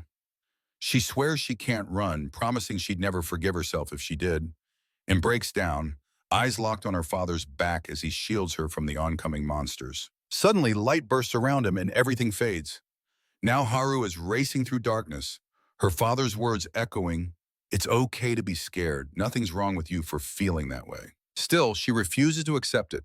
She pushes herself harder, remembering his kindness, but admitting she always kept running away. With her fist, she promises herself she's done running. Standing before Piran, she declares she's coming too, that she'll never run away again. Monsters prowl the rooftops as survivors edge into the city. The group sneaks past a lurking beast. It roars, but they duck behind cover and slip away. One survivor exhales in relief, another cracks a nervous joke, and our boy assures them it's safe. Haru hears someone ask about the map. Piran holds up a piece of paper and she watches him explain they need to make one. When she repeats his words, his tone hardens. A map is as vital as food. Haru offers to help since she knows the area but falters, realizing the city is unrecognizable now. They gather supplies but far less than expected. Piran points out most of the food is spoiled. A bespectacled survivor suggests eating the perishables first. Haru hesitates, saying they should wait until they're back at base, but the other insists the food will rot soon, and they risk their lives getting it. Better to eat now. Another argues that people are waiting back at base, but our protagonist tries a piece and says it's good. He remarks that bunker meals were just bland nutrients, and this tastes incredible by comparison. Haru teases him for not even knowing what bread was before, and he scowls. He hands her some food, reminding her of their earlier deal, saying now they're even. Piran warns everyone they must stay hidden or risk being forced to fight. He can handle monsters, but noise will draw a horde. Silence is survival. Suddenly he halts as a creature drops down between the towers above. His voice sharpens. They must not let the monsters discover them. Piran warns everyone not to let the monsters catch on. Haru and the others freeze. He tells them that if they're discovered, their only chance is to split up and run. Gripping Haru's shoulder, our boy reassures her that the creature hasn't noticed them yet. Someone whispers a question, but before they get an answer, Piran hurls a can, and the metallic clang echoes. The monster reacts instantly, proving it's drawn by sound. He calms the group, signals for silence, and explains that fighting recklessly will only attract more of them. They need to end the threat in a single blow. His mind flashes back to the basement. Someone had handed him a weapon there, admitting he'd never go above ground himself but wanted to help. The weapon had been designed specifically for Piran's fighting style, crafted to pierce the monster's weak points. Our protagonist grips it now and charges forward, driving the weapon deep into the creature's core. As he looks down at the weapon, his dad's voice echoes, "Don't rely on weapons. Surviving up here means fighting with your bare hands." His father had always insisted humans shouldn't use tools in battle, promising it would make sense someday. Piran doubts that. How could anyone face monsters like this barehanded? He realizes his dad never once mentioned monsters in the bunker, maybe because he thought his son wouldn't believe him. Piran admits he never believed in the apocalypse until now. Memories return, endless drills in the bunker, training for monster attacks. If his father never wanted him to leave, why prepare him so rigorously? Maybe he hadn't intended to trap him forever. He recalls one truth. His dad never lied, except about Mom's death. Could all that training have been for a day like this? His thoughts rewind to when it all began. The apocalypse's first day. He remembers the locks undone, his dad opening every door. If he hadn't escaped then, the monsters would have ripped him apart. Now he wonders, why had the monsters targeted their bunker? And how had his dad known what was coming? Nearby, the bespectacled survivor kneels by the fallen monster, which curls into a ball after being struck in its core. He mutters that they couldn't break it, then tosses it to a girl who flings it aside. Piran watches as it arcs through the air and lands near him. He picks it up, noticing strange shifting patterns across its surface. The sphere hums in his hand. Glasses guy asks what's happening, but our boy doesn't reply. He squeezes and cracks spread, fragments breaking away. His eyes flick to Haru, awake now, thinking of the time she ran off alone. She silently promises herself never to do that again, that she'll apologize to that kid when she gets the chance. Piran remembers his dad before the world soured, when he handed him a book from home, calling it the story of a hero. The boy's eyes open again, and Haru leans over him. Haru tumbles over Piran and clamps a hand over his mouth. He tries to speak, but she won't let him. Looking up at her, our boy grumbles that she's heavy and tells her to get off. Haru snaps back that she isn't, while he mutters for her to calm down and calls her a scaredy cat. She scans the city with binoculars, spotting monsters in the distance. Checking a map, Haru focuses. But Paran walks over and asks how it's going, casually calling her human, which irritates her. Later, when someone asks his name, Paran admits he hasn't had one since he was a child. Jihyun insists he needs one and Yujin wants to pick one right away, but he just stands there uncertain. Mumbling about getting a name, he looks unsure until Haru offers one. He declines, then thinks of his dad, lowers his head, and softly says, Piran. The others react with surprise. Haru repeats the name, and he nods. She asks what it means, and our protagonist explains it's from a book he read as a child. Yujin suggests everyone introduce themselves. Jihyun goes first, then Yujin, then Haru, who jokes Piran won't remember anyway. He hesitates, tries to say his new name, and then steadier this time introduces himself as Piran. The group echoes his name and he repeats it again as memories swell. He sees the underground bunker and recalls dreaming of reaching the surface, meeting people, telling them his name. He always wanted to know others' names, to talk with them. In that moment, Haru, Jihyun, and Yujin smile at him. Jihyun offers a hand, asking to be friends. Piran pulls back. Blood, screams, and the apocalypse flash in his head. He withdraws, stating coldly they aren't friends. Yujin and Haru are shocked. He thinks if the world hadn't ended, maybe he could have been their friend, but now his only goal is finding his mother. He turns to leave when a scream cuts through the air. Piran and Jihyun spot a man below, trapped by a monster. Our boy prepares to move, but Yujin insists they help. Haru and Jihyun share a glance while Piran refuses, warning that any noise will draw more. Yujin argues they can save him and still escape. Piran reminds her of their agreement. She promised to follow his orders above ground. He repeats his warning, but when the man screams again, Yujin ignores him, grabs a weapon, and drives it into the beast. She stabs it again, shoving it off. The man thanks her, and Yujin tells him to stick with the group if he wants to live. Still trembling, he warns them as another monster appears. Piran leaps in and cuts it down quickly. He turns to Yujin, eyes hard, asking if she understands the risk. Her recklessness could have endangered them all. Haru and Jihyun stand by, tense, knowing things are only going to get harder from here. The injured man asks if he can walk, then admits his leg is too damaged. He'll need help. Piran had expected problems like this. Then the sharp crackle of monsters nearby stiffens everyone. More are closing in. Our boy refuses to offer any more aid. Jihyun reminds him that saving the man earlier was already too much of a risk. Piran turns to Yujin, telling her she can help if she wants, but it'll mean leaving the group behind. If she goes, she's out. Jihyun backs him up, repeating the rule. Everyone must follow every order. And I accept. The man begs, but Jihyun agrees with Piran. They can't afford it. She thinks about the others still waiting at base. Reluctantly, Yujin decides to stay. The injured man yells after them, accusing them of being murderers, abandoned to die. Piran snaps at him to be quiet, but his cries echo through the dark. Monsters screech back. The group bolts. As they're surrounded, Haru cries out that the monsters have cut off their escape. Piran sizes up the situation. It's not hopeless yet. They haven't been spotted. If they move fast and retrace their steps, they can slip away. Then the injured man flicks a lighter, flames sparking in his hand. Everyone freezes. He gestures at a smoking sign, but Jihyun barks that isn't the point. Fire will draw even more. The man shrugs, muttering he already knows. Fire had destroyed his home. Jihyun presses him, but the lighter flares, smoke curling upward. Shadows stretch as monsters creep closer. The man mutters it's his time, that he just wants one last smoke. Creatures drop down screeching. Piran yells for everyone to run, charging forward, voice sharp as he shouts again for them to move. The man stays behind. Piran dashes ahead, Jihyun right behind him. Haru looks back just in time to see a beast lunge for the man. She cries out, horrified. Piran slides in, blade flashing, and slashes the monster before it can strike. His weapon tears through flesh as he lands. He plants his feet, weapon braced, as the beast stomps closer. Behind him, the others stand frozen. Piran snarls at them, reminding them he told them to run. Jihyun protests. He promised he'd escape too, so why is he still here? Our boy wonders the same, but grips his weapon tighter. Jihyun warns that if Piran stays, the monsters might chase them and wipe out everyone. Yujin lashes out, stabbing another creature. Haru watches as Jihyun and Yujin struggle, more beasts closing in. Piran roars again for them to get out.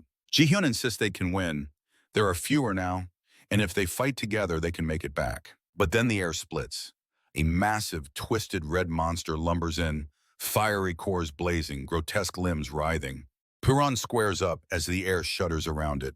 Ji-hyun freezes when the other monsters bow low to their new master. Our protagonist shouts at him to run, but Ji-hyun stands paralyzed. In a single motion, the monster seizes him and rips his heart free.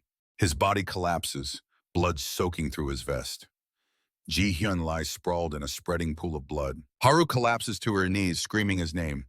Yujin panics, crying out while Piron grips his weapon, forcing himself into motion. He lunges at the hulking beast, but the weapon snaps on impact. With a brutal swipe, the monster hurls our boy across the ground, ribs cracking. Gasping, Piron forces himself upright just in time to see the creature crush Ji-hyun's heart in its hand before discarding the body. As it mutates, swelling larger and more grotesque, it advances. He shouts at Haru to run, yelling for everyone to move, but she shakes her head, refusing. Running now would just mean losing someone else she loves. She won't back down. The beast seizes Yujin and Haru grips her weapon, trembling but resolute. Yujin blames herself for everything, begging the others to escape, convinced she's only endangered them. She charges forward in desperation, drawing the monsters onto her. Her voice echoes, pleading with them to survive, but she's quickly engulfed, torn apart before their eyes. Piran stares, horrified, as the massive glowing monster continues its rampage, stabbing down survivors while he and Haru brace themselves. He implores her to run, but Haru demands to know how he can say that. What about him? Piran keeps stepping forward, refusing to stop. She presses him, asking why he's trying to sacrifice himself, reminding him he was the one who wanted them to escape together. His voice is low as he admits that running would have been the logical choice. When she pushes further, he quietly thanks her. As he advances, his thoughts drift, sharing meals, learning names, finally standing on the surface. Everything he'd once dreamed of. He says that once someone dies, that's it. No more talking, no more calling each other's names. He begs Haru to run, insisting he can't stand watching any more friends die. Haru shakes her head in disbelief, whispering over and over that this can't be happening again. Dark shapes creep closer. Piran urges her to leave, his voice sharp. She shouts back, demanding why, but he insists she has to run. Haru cries that he sounds just like her father, the same words he said back then. Tears stream as she remembers the promise she made. Never to run, never to abandon others. She screams that she won't save herself at the cost of everyone else again. Her father's face flickers in her mind, his voice gentle. It's okay to be afraid. Guilt twists inside her. She left him anyway. Piran asks if she truly won't run to save herself. Then he smirks, saying he should have known. You're just too kind, Haru realizes she was wrong. She admits her mistakes, admits her dad did love her after all. In memory, he holds out his hand asking her to promise not to cry, even if she feels like a coward. She shouts her promise, their pinkies linking. Left alone, our boy turns her words over in his head. Death ends everything, and he can't bear the thought of losing anyone else. Then Haru rushes back, yelling that he's a bonehead. No one said she was going to die. She declares she's going to survive, and if they live, nothing ends. Piran stares at her, listening as she finds petrol but stops to speak. She says that if they make it through, they'll be able to talk, call each other's names, and stay together. He listens in silence. She tells him they can still be friends.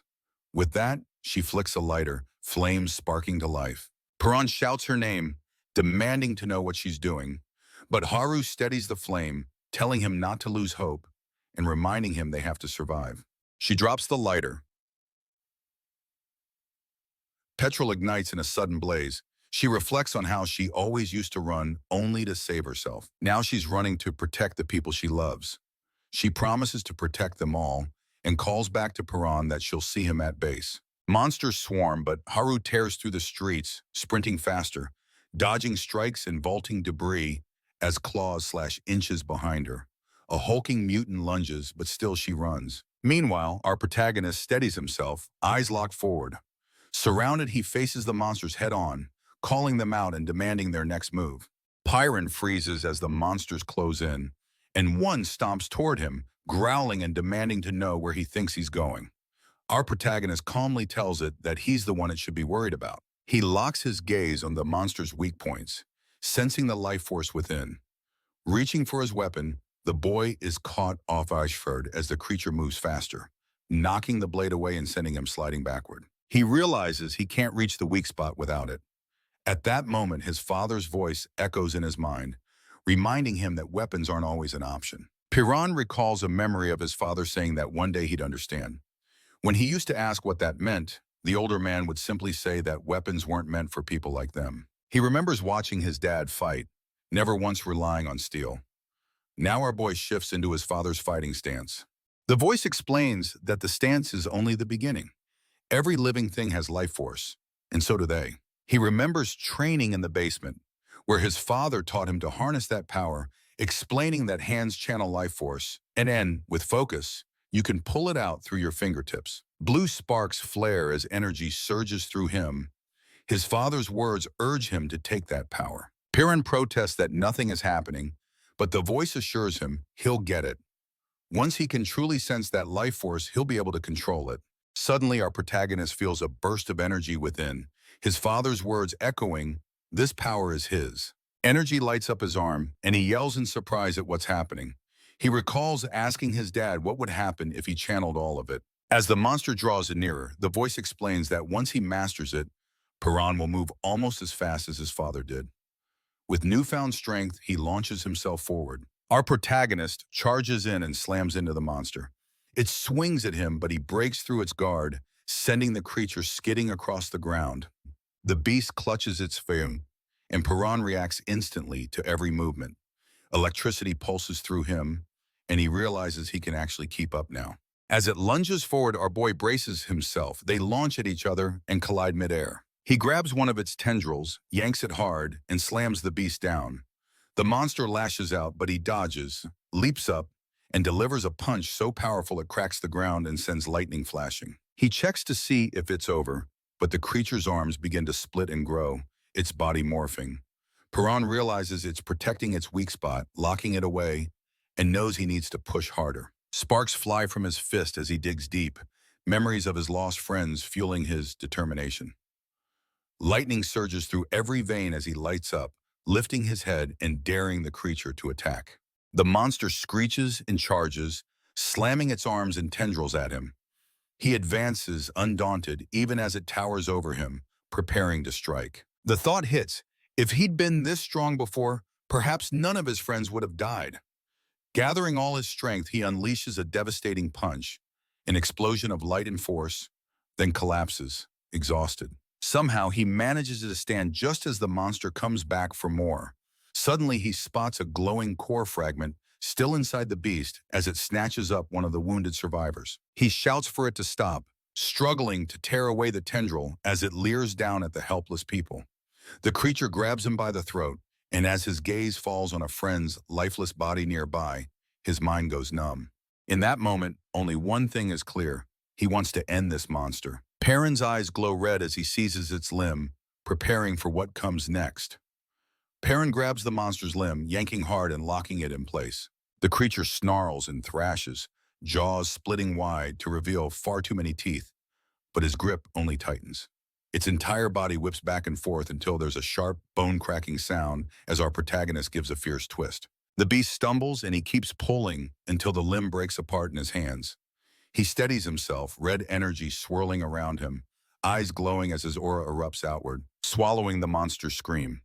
Without hesitation, Perrin charges into the chaos, his form blurring as he rushes the creature. It shrieks, teeth rattling. Meanwhile, survivors creep through the area with a map, checking their surroundings. One thinks they're close, another grumbles about how long this has taken. The guy with glasses panics after spotting movement, and the group rushes over to find Perrin collapsed on the ground. Shocked but relieved to find him alive, they pick him up. Chickencomb asks what happened, while another stares at the wreckage. As they carry our boy back, Chickencomb gets bossy with the girl at the rear, telling her to leave some bags behind. She refuses, wanting half the rations and bragging about the feast ahead. He offers to help, then throws away her heavy bag, making her scream. Sprinting ahead, he dares the others to catch up, and someone swears to shave off his mohawk. The guy with glasses urges everyone to keep quiet unless they want trouble. Perrin starts to wake, confused, noticing a map in his hand. He studies it, wondering if Haru is still alive. The one with glasses presses him to explain what happened, But our protagonist only remembers grabbing the monster at the last second. Everything after that is a blur.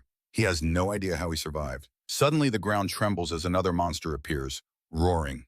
Chicken Comb charges in, ready to fight, and Perrin steps up as well. The glasses wearer panics about not having a weapon, but Perrin's hand is already sparking with energy. The beast lunges. He dodges and slams it so hard that the ground shakes. The survivors are stunned as he grabs the monster's limb, lightning crackling through him and shatters the glowing core to pieces. When the dust settles, Chicken Comb grabs him, peppering him with questions. At the shelter, a few older men work with radios, frustrated by the lack of response. Byam tells them to wait, hoping something might come from the government.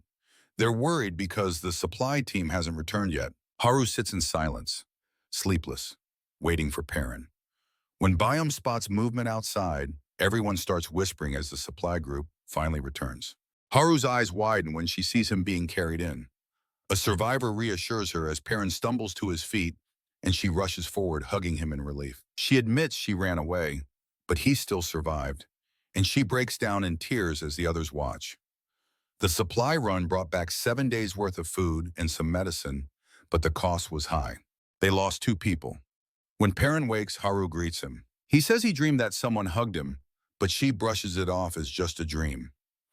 He notices her wounded legs, but she jokes that he looks even worse. He replies that he heals quickly, and she calls him a monster before quickly apologizing.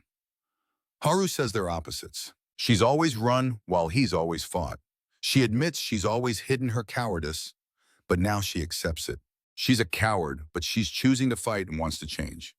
A little girl appears. Haru is shocked and apologizes for leaving her before, wishing she'd spoken up sooner. The girl holds out a hairpin, and when Haru asks about it, surprised it's hers, the child insists it's a gift, saying her bangs are in her eyes. Haru hesitates, but the girl reassures her she has another pin. Touching her scar, Haru thinks of it as proof she kept fighting, all while Perrin watches. She clips the pin in and asks if she looks pretty. The little girl agrees she does. Despite all the loss and frustration, hope remains. Perrin sits quietly holding a small trinket. Suddenly, a buzzing noise draws everyone's attention to the radio. He turns as a voice comes through the static, testing the mic. The group realizes the radio is working. The broadcaster explains they saw the apocalypse coming and prepared. Now it's up to the listeners whether to believe. Our boy listens closely, tense as the voice finishes, leaving the next move up to them. List comes on the radio and introduces himself, his voice calm but commanding.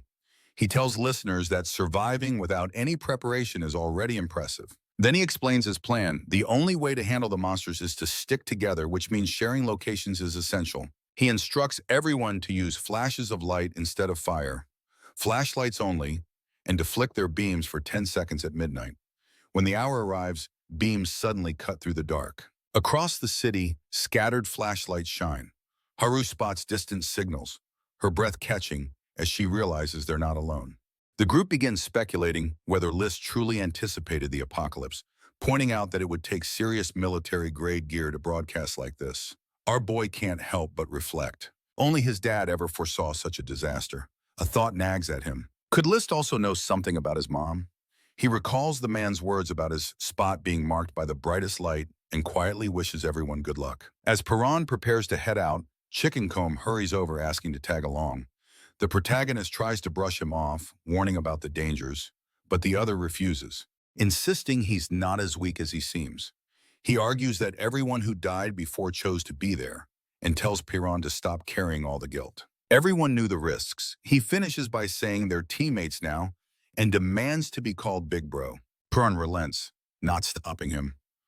When he jokingly calls him Chicken Comb, the self-styled tough guy complains, "It's a mohawk, not a chicken comb," and wants the nickname dropped. Their bickering continues until Haru steps in, announcing she's coming too. Perrin allows it without much fuss.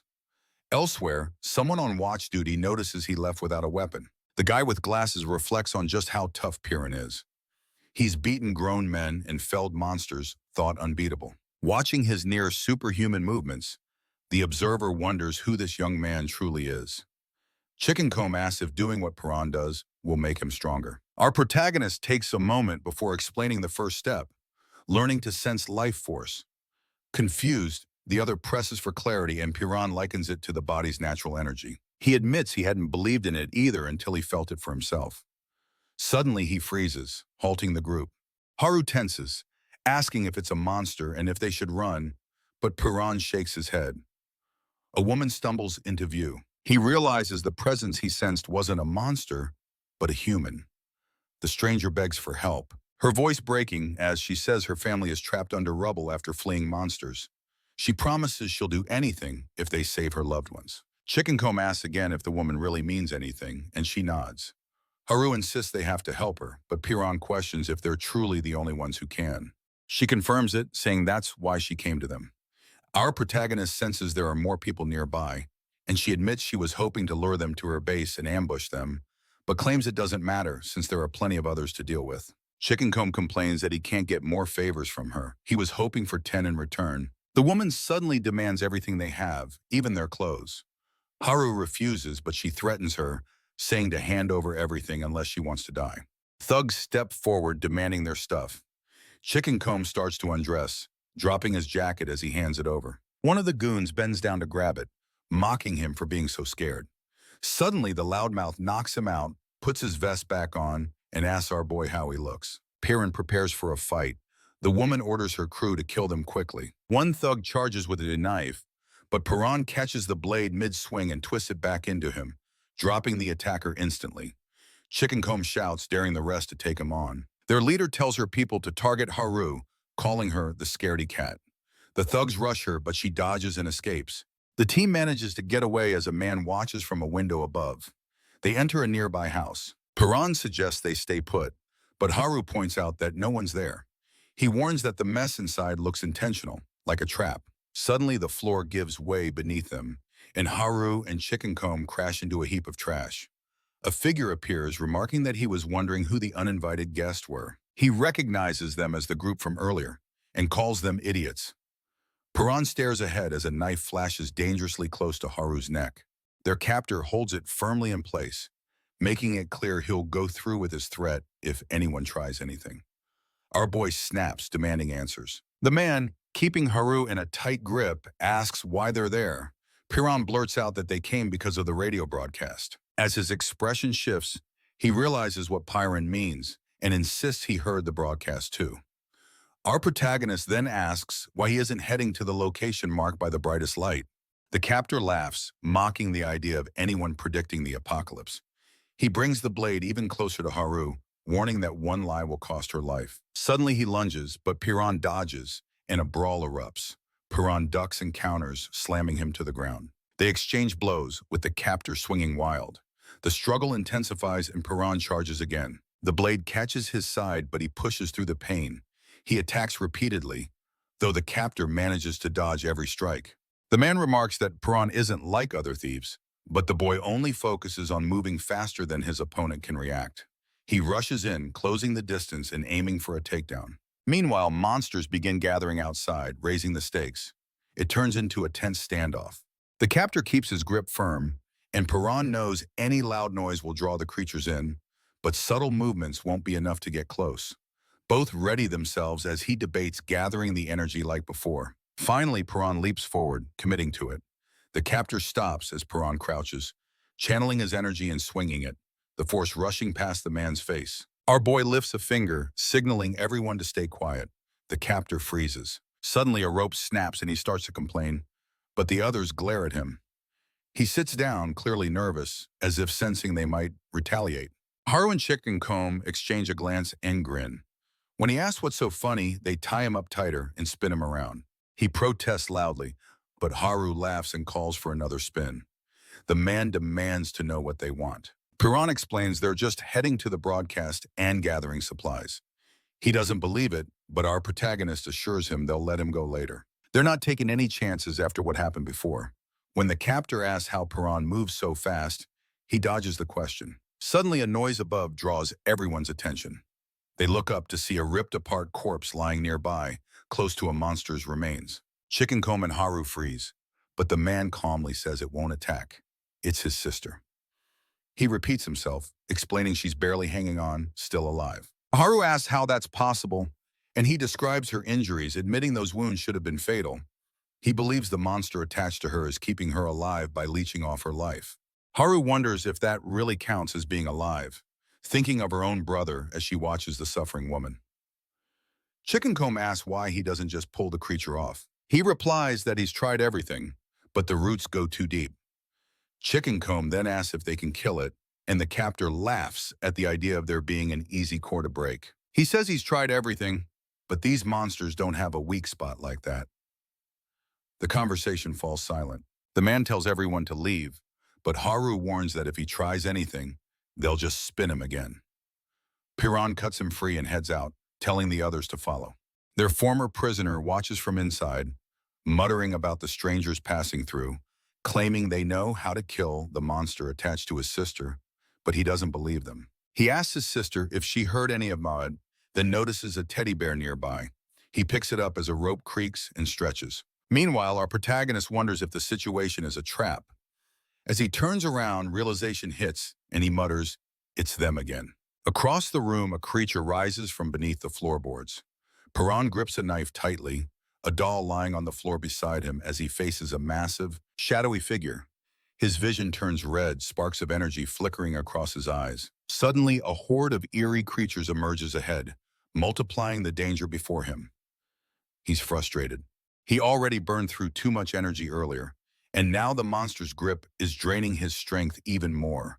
As that energy slips away, our boy's eyes fall on the doll, and he remembers the promise he made. He reminds himself to keep that promise no matter what. Memories flash through his mind. He walks along, answering a call and promising he won't be late.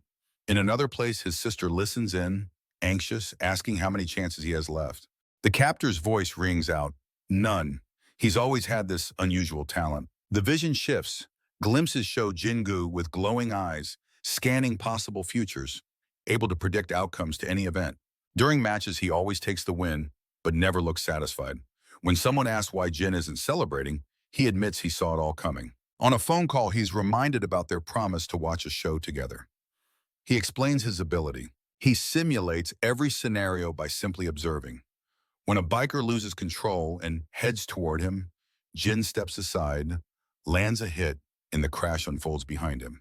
He admits that while his power lets him predict things, overusing it leaves him exhausted and always ends in a headache. When asked about the crash, he brushes it off. His sister calls, asking what he went out to buy, unaware that it's for her birthday. Holding the doll, his phone buzzes and an uneasy feeling sets in. People around him are looking up, so he follows their gaze and sees a massive dark sphere hanging in the sky. Shaken, Jin watches as a monstrous thing with twisted limbs descends. He suddenly realizes his predictive power is useless. He can't see any futures, only chaos and monsters everywhere. He notices the disaster unfolding nearby. When his phone dies, the internet cuts out and the ground shakes as explosions erupt. Monsters swarm the streets. As energy surges through him, Jin braces himself, clutching the doll, determined to survive as the world collapses around him. Jin wanders the ruined streets, trying to figure out what the monsters really want. Are they after human blood, or do they aim to wipe out all life? When a beast lunges at him, he dodges, counting the distance back to his shelter and thinking only of protecting his sister. He finally makes it home, stepping inside and spotting a red line trailing across the floor. Following it deeper into the house, he pieces together the situation. Up ahead, he finds a mangled body. Gripping his knife, he quickly dispatches the threat. The next day, the mysterious planet in the sky is gone, but the monsters are still everywhere. Jin carefully seals every crack and opening in the house to keep them out. Inside, he finds his sister's body twitching, a parasite clinging to her. He has already tried and failed to pull it off, but he refuses to give up. Jin's failed attempt isn't the end. There are more chances. He swears to save her, promising to rip the thing off no matter what. He studies the monster's healing process. Each one seems to regenerate differently and wonders if there's a limit, maybe tied to how much they eat. He's seen them do more than just eat. Maybe that's what really drives them. If he can force the parasite to keep healing, maybe it'll eventually wear itself down and die. He keeps trying to sabotage its regeneration, but the creature remains stubbornly attached. Jin knows he needs a better plan. He considers ways to disrupt the healing, maybe by hitting it repeatedly until it can't keep up. Later, he uses a telescope to watch monsters outside, noticing they're always drawn to fire. even through barriers. But that's too risky to try. He experiments with hydrochloric acid. It slows the healing, but doesn't kill the parasite. He dissects a few captured ones, searching for any weak spot. Acid, liquid nitrogen, nails, none of it works. Frustrated, he tells his sister he's out of ideas and unable to kill the parasite. He begs her to give him a sign if she's still in there. Suddenly, a rope goes taut. Looking down, he finds Chicken Comb and Haru hanging upside down. Back in the present, Jin struggles against the monster's grip, feeling like this is the end and there are no more possibilities ahead. Suddenly, Piran appears and crashes into the beast. Sparks of electricity shoot from our protagonist's hand as he prepares to strike. Perrin slams the monster to the ground. Jin's eyes lock onto the core in front of him.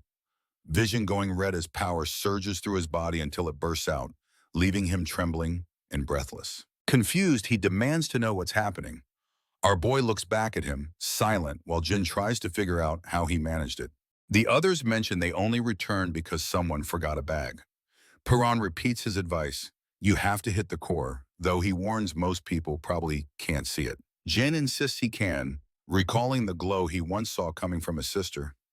Piran confirms that's the core. Jin asks why the glow appeared in his sister and not the monster itself. He says if setting her free means killing her, then he'll do it. Our protagonist explains that as long as her heart keeps beating, the parasite will remain.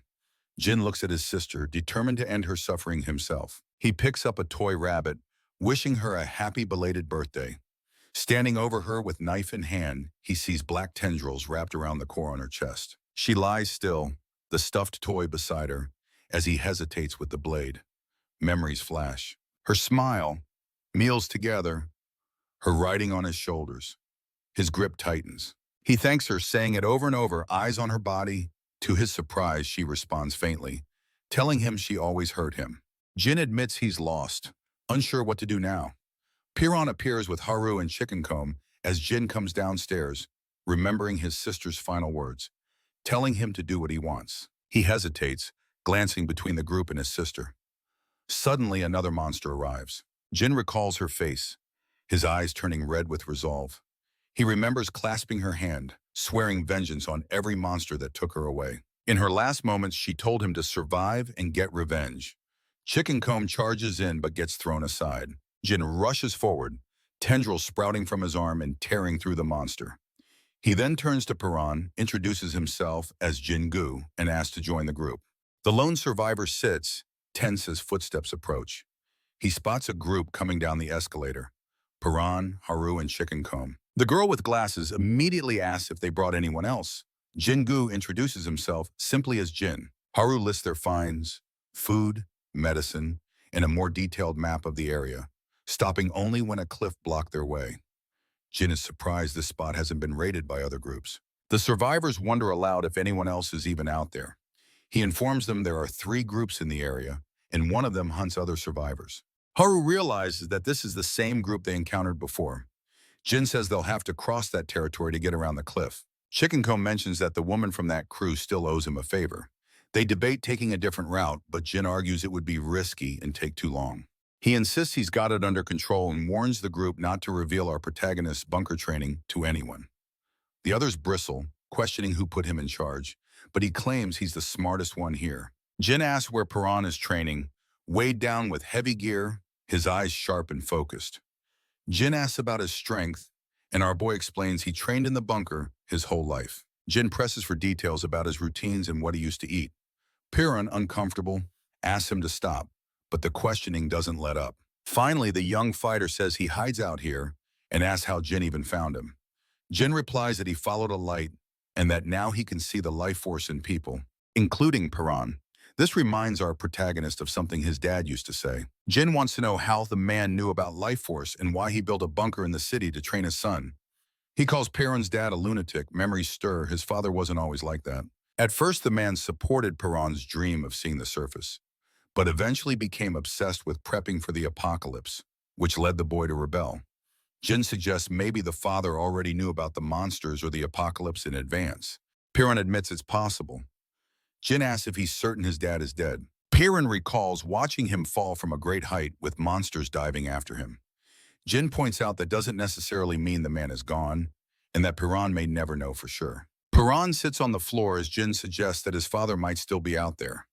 Our boy replies that if his dad were alive, he'd already be here looking after him. Jin agrees, then shifts the conversation, asking how he moved so quickly during their last fight.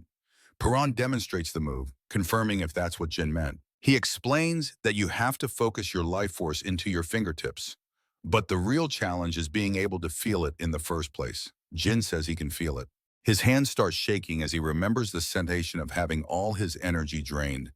He insists that feeling is real and shouts that this must be his life force. Blood starts to drip from his nose and sparks flicker.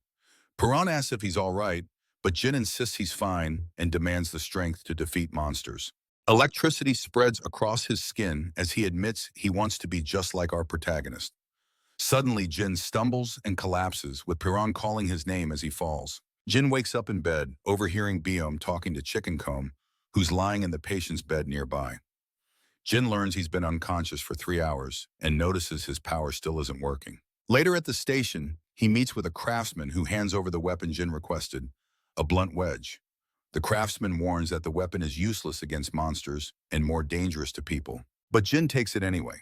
He's cautioned not to use the thin blade on monsters as it could snap. Jin assures him he has another weapon for that. Piran appears and asks if Jin is coming, and he confirms he is. The boy then asks why Jin is helping him, and Jin replies that he wants to understand what's happening with the monsters. He then asks why Piran is so determined to find his mother, even though he's never met her. Our protagonist simply says it's because she's his mom. Haru and Chicken Comb show up, calling for the others to join them. Piran asks if they're ready, and Jin says they're still one short. The girl with glasses is chosen to join. Biom and another survivor wish the group well as everyone heads up the escalator. Piran says he's living to find the people he cares about, while the rest have their own reasons as the crew sets out together. Piran moves forward while Chicken Comb and Jin hang back. A screech echoes in the distance, and shadowy figures appear. Suddenly, a harsh voice calls out, accusing them not just of losing people, but of abandoning someone to die, which is even worse. The woman who once tried to trap our protagonist and his team tries to explain, but before she can, a knife flashes through the air. The blonde woman comments that these new intruders aren't like the others who usually get caught. She remembers a kid who dodged and a big guy with a chicken comb haircut. Another voice agrees. The silver-haired fighter simply stabs a man, calling him livestock. People whisper about whether the intruders might come back. The leader declares the hideout is locked down, grabs a piece of flesh, and says if the intruders return, she'll just eat them herself. Jin lays out the plan. They need to cross the thieves' territory, which is divided into 3 zones without being caught. He insists that everyone must sneak through, no fighting. Chicken Comb is excited by the challenge, but Piran doubts they can all make it through undetected. He says he could probably do it alone, but isn't sure about the whole group. Jin grins confidently, assuring them that if they follow his instructions, everything will go smoothly. Our boy notes that he could always sense life while in the bunker, but Jin only developed that sense after getting captured. Chicken Comb points out they're short-handed. The girl with glasses arrives, and Jin suddenly grabs her bag, catching her off guard. He warns everyone that they're now at the edge of the thieves' territory. Showing the map, he explains the hand signals. A pointed finger means go. Avoid enemies at all costs. A clenched fist means attack. A retreat signal means run if things get dangerous. And touching his chin is his signal for lying. Piran questions the odd signal, asking when they'd ever use it. But Jin says it's just in case and probably soon won't matter, urging everyone to keep moving. Chicken Comb backs him up. They carefully creep through the ruins with Jin leading them to cover whenever he spots thieves nearby. The thieves, meanwhile, are distracted, whispering about finding a hidden box. Jin tries to signal the group, but Chicken Comb misreads it and charges at the thieves, knocking one out with a punch and fighting another. One thief yells threats and gets ready to fight, but our protagonist grabs and restrains him. The girl with glasses agrees, passed, and she scolds them for blowing their cover, even though they won. Chicken Comb admits he misunderstood the signal. Jin says it's all right since there aren't more thieves around, but now they have to decide what to do with the ones they caught. Haru asks if Jin is really going to kill him, and he prepares to do so. Perrin intervenes, blocking him and arguing that there's no reason to kill. Jin challenges him, saying thieves wouldn't hesitate to kill them, so it's safer this way, but the boy stands firm. He says he doesn't want to kill anyone, and every time someone is about to die, he feels terrible. Haru questions whether Perrin is really willing to risk everything over his feelings, warning that if they get caught, he'll never find his mom. Perrin stays silent, then insists they leave before the thieves wake up. Haru agrees, saying there's no need for killing. Jin tells everyone to move on. They go deeper into the territory and more people begin to appear. Suddenly, someone demands to know who they are, pointing out they've never seen them before. A guard spots the group and immediately questions them for being strangers. Jingu warns everyone that they're way too deep in enemy territory and should get out. The guard shouts, demanding to know what they're doing, crouch there. Chickencomb blurts out that they're crouching because it's a top-secret mission. When the guard asks who he thinks he is, the loudmouth tells him to recognize the Mohawk. The guard pretends he remembers, and Chickencomb drags him away while the others watch. Jin tells the group that if they get separated, they'll meet back at the base. Perrin checks with Haru about how far in they are, and she says they've just made it to the middle of Zone 1. They enter a building where our boy notices the windows are barred. Inside, a prisoner behind bars begs them to let him out, insisting he isn't with the bad guys. Soon, more captives appear, terrified and convinced they're about to be eaten.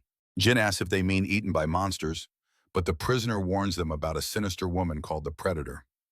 Perrin mutters the name, considering rescuing everyone, but notes there are guards everywhere. Jin says they can't waste time helping, but Haru reminds him of his promise. He admits he lied to keep everyone calm. The bespectacled survivor says saving people is too risky, and Jin looks to Perrin for a decision. The protagonist agrees it's too dangerous. Jin points out that Perrin refused to kill the thieves earlier. He replies that it's not the same. He just has a thing against killing. Swatting a mosquito, Perrin pops it in his mouth and eats it. Haru yells at him, but he shrugs it off as just an old habit. She calls it gross, but he insists it's not about hunger. He quickly covers her mouth to keep her quiet. Jin gives a hand signal, pointing ahead, and the bespectacled survivor and Haru prepare to retreat.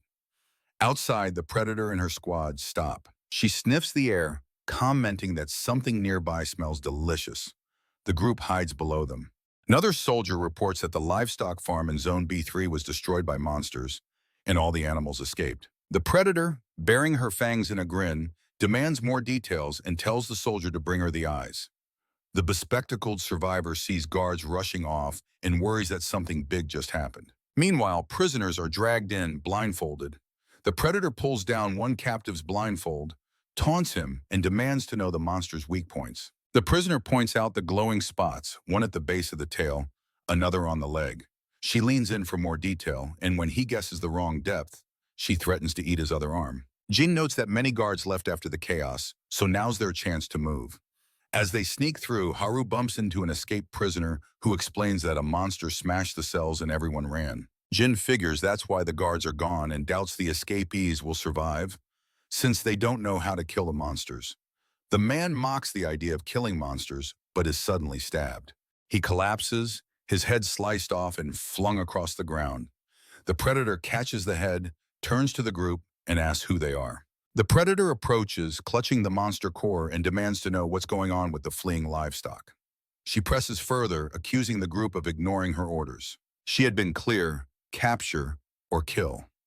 The girl with glasses and another survivor freeze, unable to respond. Jin glances at a nearby corpse, mocking their hesitation with a smug grin. He claims they only pretended to be allies to gather information on the runaways, then sighs about not getting more out of the dead man and pinches the bespectacled survivor as they're cornered. The Predator warns them not to act suspicious and orders everyone to track down the rest of the escapees. She steps closer to Jin, eyeing him curiously, and comments on how she's never seen someone with his face before, how memorable he looks. He stays silent as she circles him. Then she challenges him to make her remember him next time. The girl with glasses and the others catch on as the woman recognizes Jin. She lashes out, but he blocks her attack and yanks Yujin out of danger as blades slice through the air. Perrin leaps in, grabbing the Predator's weapon mid-swing, while the bespectacled survivor panics. The woman grins, her suspicion now confirmed. The scent she picked up earlier was indeed from them. She accuses Jin of being the source she's been sensing, her grin sharpening as she sizes him up. Wondering aloud why she should bother chasing livestock when the group in front of her seems much tastier, she lunges at Autumn, demanding a bite. Jin throws his blade to block, but she ducks low, slides past, and tries to escape, only to find him already blocking her path. Our protagonist points forward, earning mockery from the predator as she hurls her blades, daring him to take them. Steel rains down, but he focuses, and just as she thinks she has him, Perrin snatches the blades midair. The bespectacled survivor stares in shock as our boy takes control, grabbing, spinning, and redirecting each weapon in a blur, throwing the woman off balance. She falters, stunned, as he bites through a blade with his teeth and seizes more knives. He hurls them back in rapid succession, forcing her to scramble to block the onslaught. When Perrin grabs her by the hand, she clamps down on his arm, laughing and calling him her favorite, his scent the most appealing. Haru mutters that something smells odd, like something burning. A flame flickers in the woman's hand before she throws it, but the fire fizzles out. Jin sneers, telling her it's too late now. The predator shouts at everyone to fight for their lives as heavy footsteps echo from behind. Out of the shadows, monsters surge forward. Perrin and the bespectacled survivor steel themselves, ready for the oncoming attack. Everyone's either prey or predator. Another hunter creeps nearby, a lion feeds, and the endless cycle of eat or be eaten continues. Humans were once at the top, but that doesn't last. Suddenly, monsters appear, far more intense than anything before. The old food chain is shattered because these creatures now rule. The predators glare at whoever's left. Our team lifts their heads, catching the attention of the main predator. She notices something different in their eyes and challenges them, daring them to prove they've got the will to survive. She yells for them to show that fire inside. At her command, the monsters charge. Perrin and Jin stand their ground. They rush in too. Their weapons ignite with energy, and a powerful burst slams into the monsters. Instantly recognizing the weak points, they take out the creatures on the spot. The noise draws Predator's crew who come rushing in. Suddenly, Haru is yanked into the open, a knife pressed to her throat. Perrin and Jin freeze. Their captor demands they surrender and reveal how they've survived this long. The blade digs in deeper, and the girl with glasses drops to their knees, begging for mercy. Jin whispers to our protagonist to attack now, but he says he can't strike from where he is. Predator jerks Haru around, mocking them. Perrin steps forward, hand glowing, but she warns him not to try anything. She'll kill Haru regardless. Jin urges our boy not to surrender and to attack before she can react. But Predator begins a countdown, threatening to kill Haru. Perrin hesitates, afraid he'll make a mistake. All the others look to him. Jin's words echo in his mind. Small sacrifices can't matter. The mission is too important. Predator counts down. 3, she continues. 2, Perrin's fist tightens.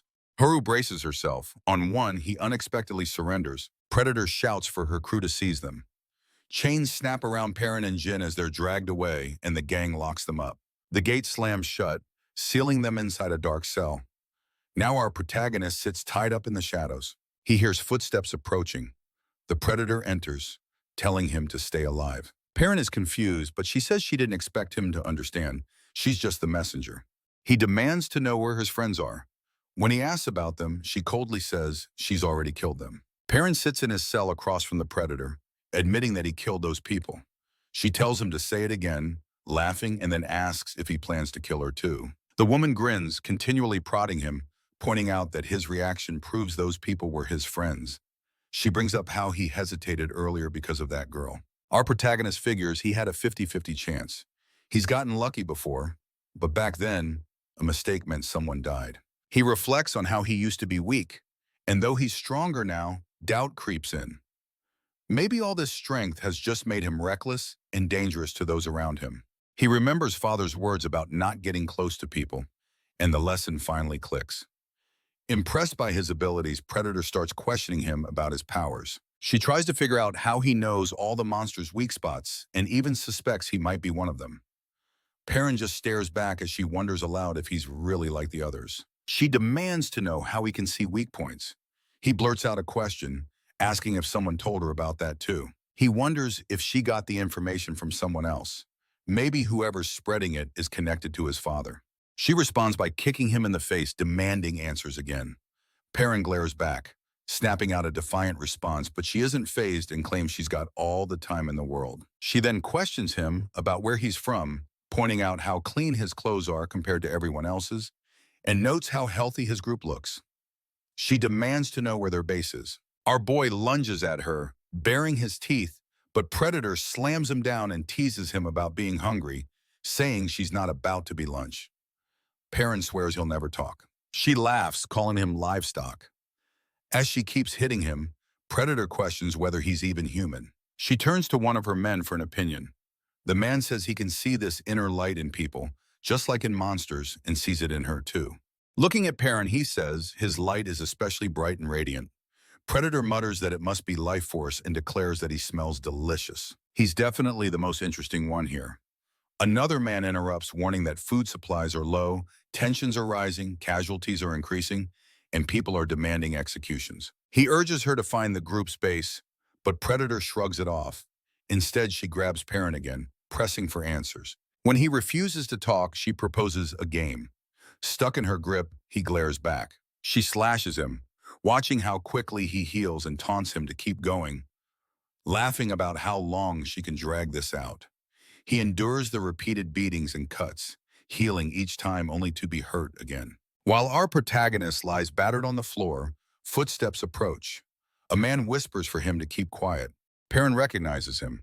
The stranger says he's also a prisoner, used to be livestock, and that his body was altered so he can now see lights.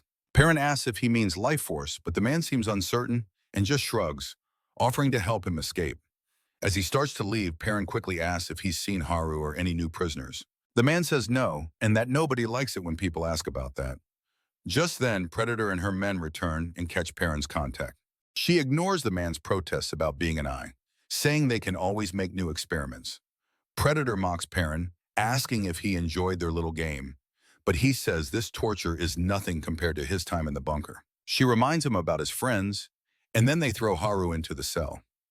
Predator says she didn't reveal anything during interrogation, even after being deprived of water. He calls Haru and threatens her, then seizes Perrin's hand and breaks his fingers. Haru screams for her to stop, but Predator just keeps going, snapping more bones while he stays silent. Predator threatens to keep breaking his fingers unless Haru gives up the location of their base. Another finger snaps. Both Perrin and Haru are screaming, and he tells her not to say anything. A couple of guards whisper about how cruel the captain is, especially with the torture happening inside. Predator mocks Perrin's healing hands, while our boy silently fumes that he can't use his life force. He wonders how she managed to bind him so tightly and grows frustrated that she doesn't really understand his powers. She keeps pressing for answers, but he refuses to give anything up. When Predator demands the location of their base, he hesitates, but ultimately stays loyal to his group. She grabs a pair of pliers, threatening to see if his fingernails will heal if she rips them off. Haru is terrified. When Predator finally calls it a day, our protagonist is left alone, haunted by Father's voice warning that caring for others only leads to pain and weakness. Outside, Haru watches, guilt twisting inside her as she sees what Perrin endures. He realizes all of this began the moment he learned what it means to care for other people. Her horror grows when Predator strolls back in, threatening to go after his toenails next. Suddenly, Haru yells that she'll take his place. Predator is surprised, teasing her about her feelings for the boy, but Haru keeps quiet. Pretending to be bored, Predator shifts her focus, grabbing Haru and getting her tools ready, while Perrin remains restrained. Haru apologizes, and just as Predator is about to start, he shouts that he'll cooperate. Predator is pleased until Jin arrives. She asks where he's been, and Jin replies that he's ready to give up the base's location. Water drips, and Predator grins, but Haru doesn't believe he'd really betray them. Jin ignores her and tells Perrin to listen. He claims he doesn't need our protagonist anymore, saying he thought Perrin was the key to understanding monsters, but now considers him a disappointment who wasted his potential. Jin declares he's betraying the group and walks away. Outside, Predator asks why Jin switched sides, and he claims it just makes sense. Another survivor mocks Perrin's group for being weak. The girl with glasses admits she never even knew where the map was. She just followed everyone else. Jin suggests attacking quickly since the base is heavily guarded, recommending a swift assault. Predator likes his attitude. They move the prisoners outside, and one of Predator's men asks why bring Haru and Perrin.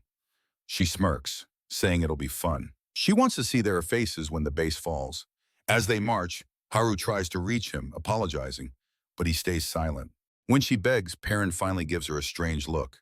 Jin checks if things are on track. Predator confirms everyone is present except the livestock guards. As they head up a cliff path, Jin grins, saying everything is perfect. Some survivors are confused about stopping there, but he explains they're surrounded by the city with no cover and only one way out.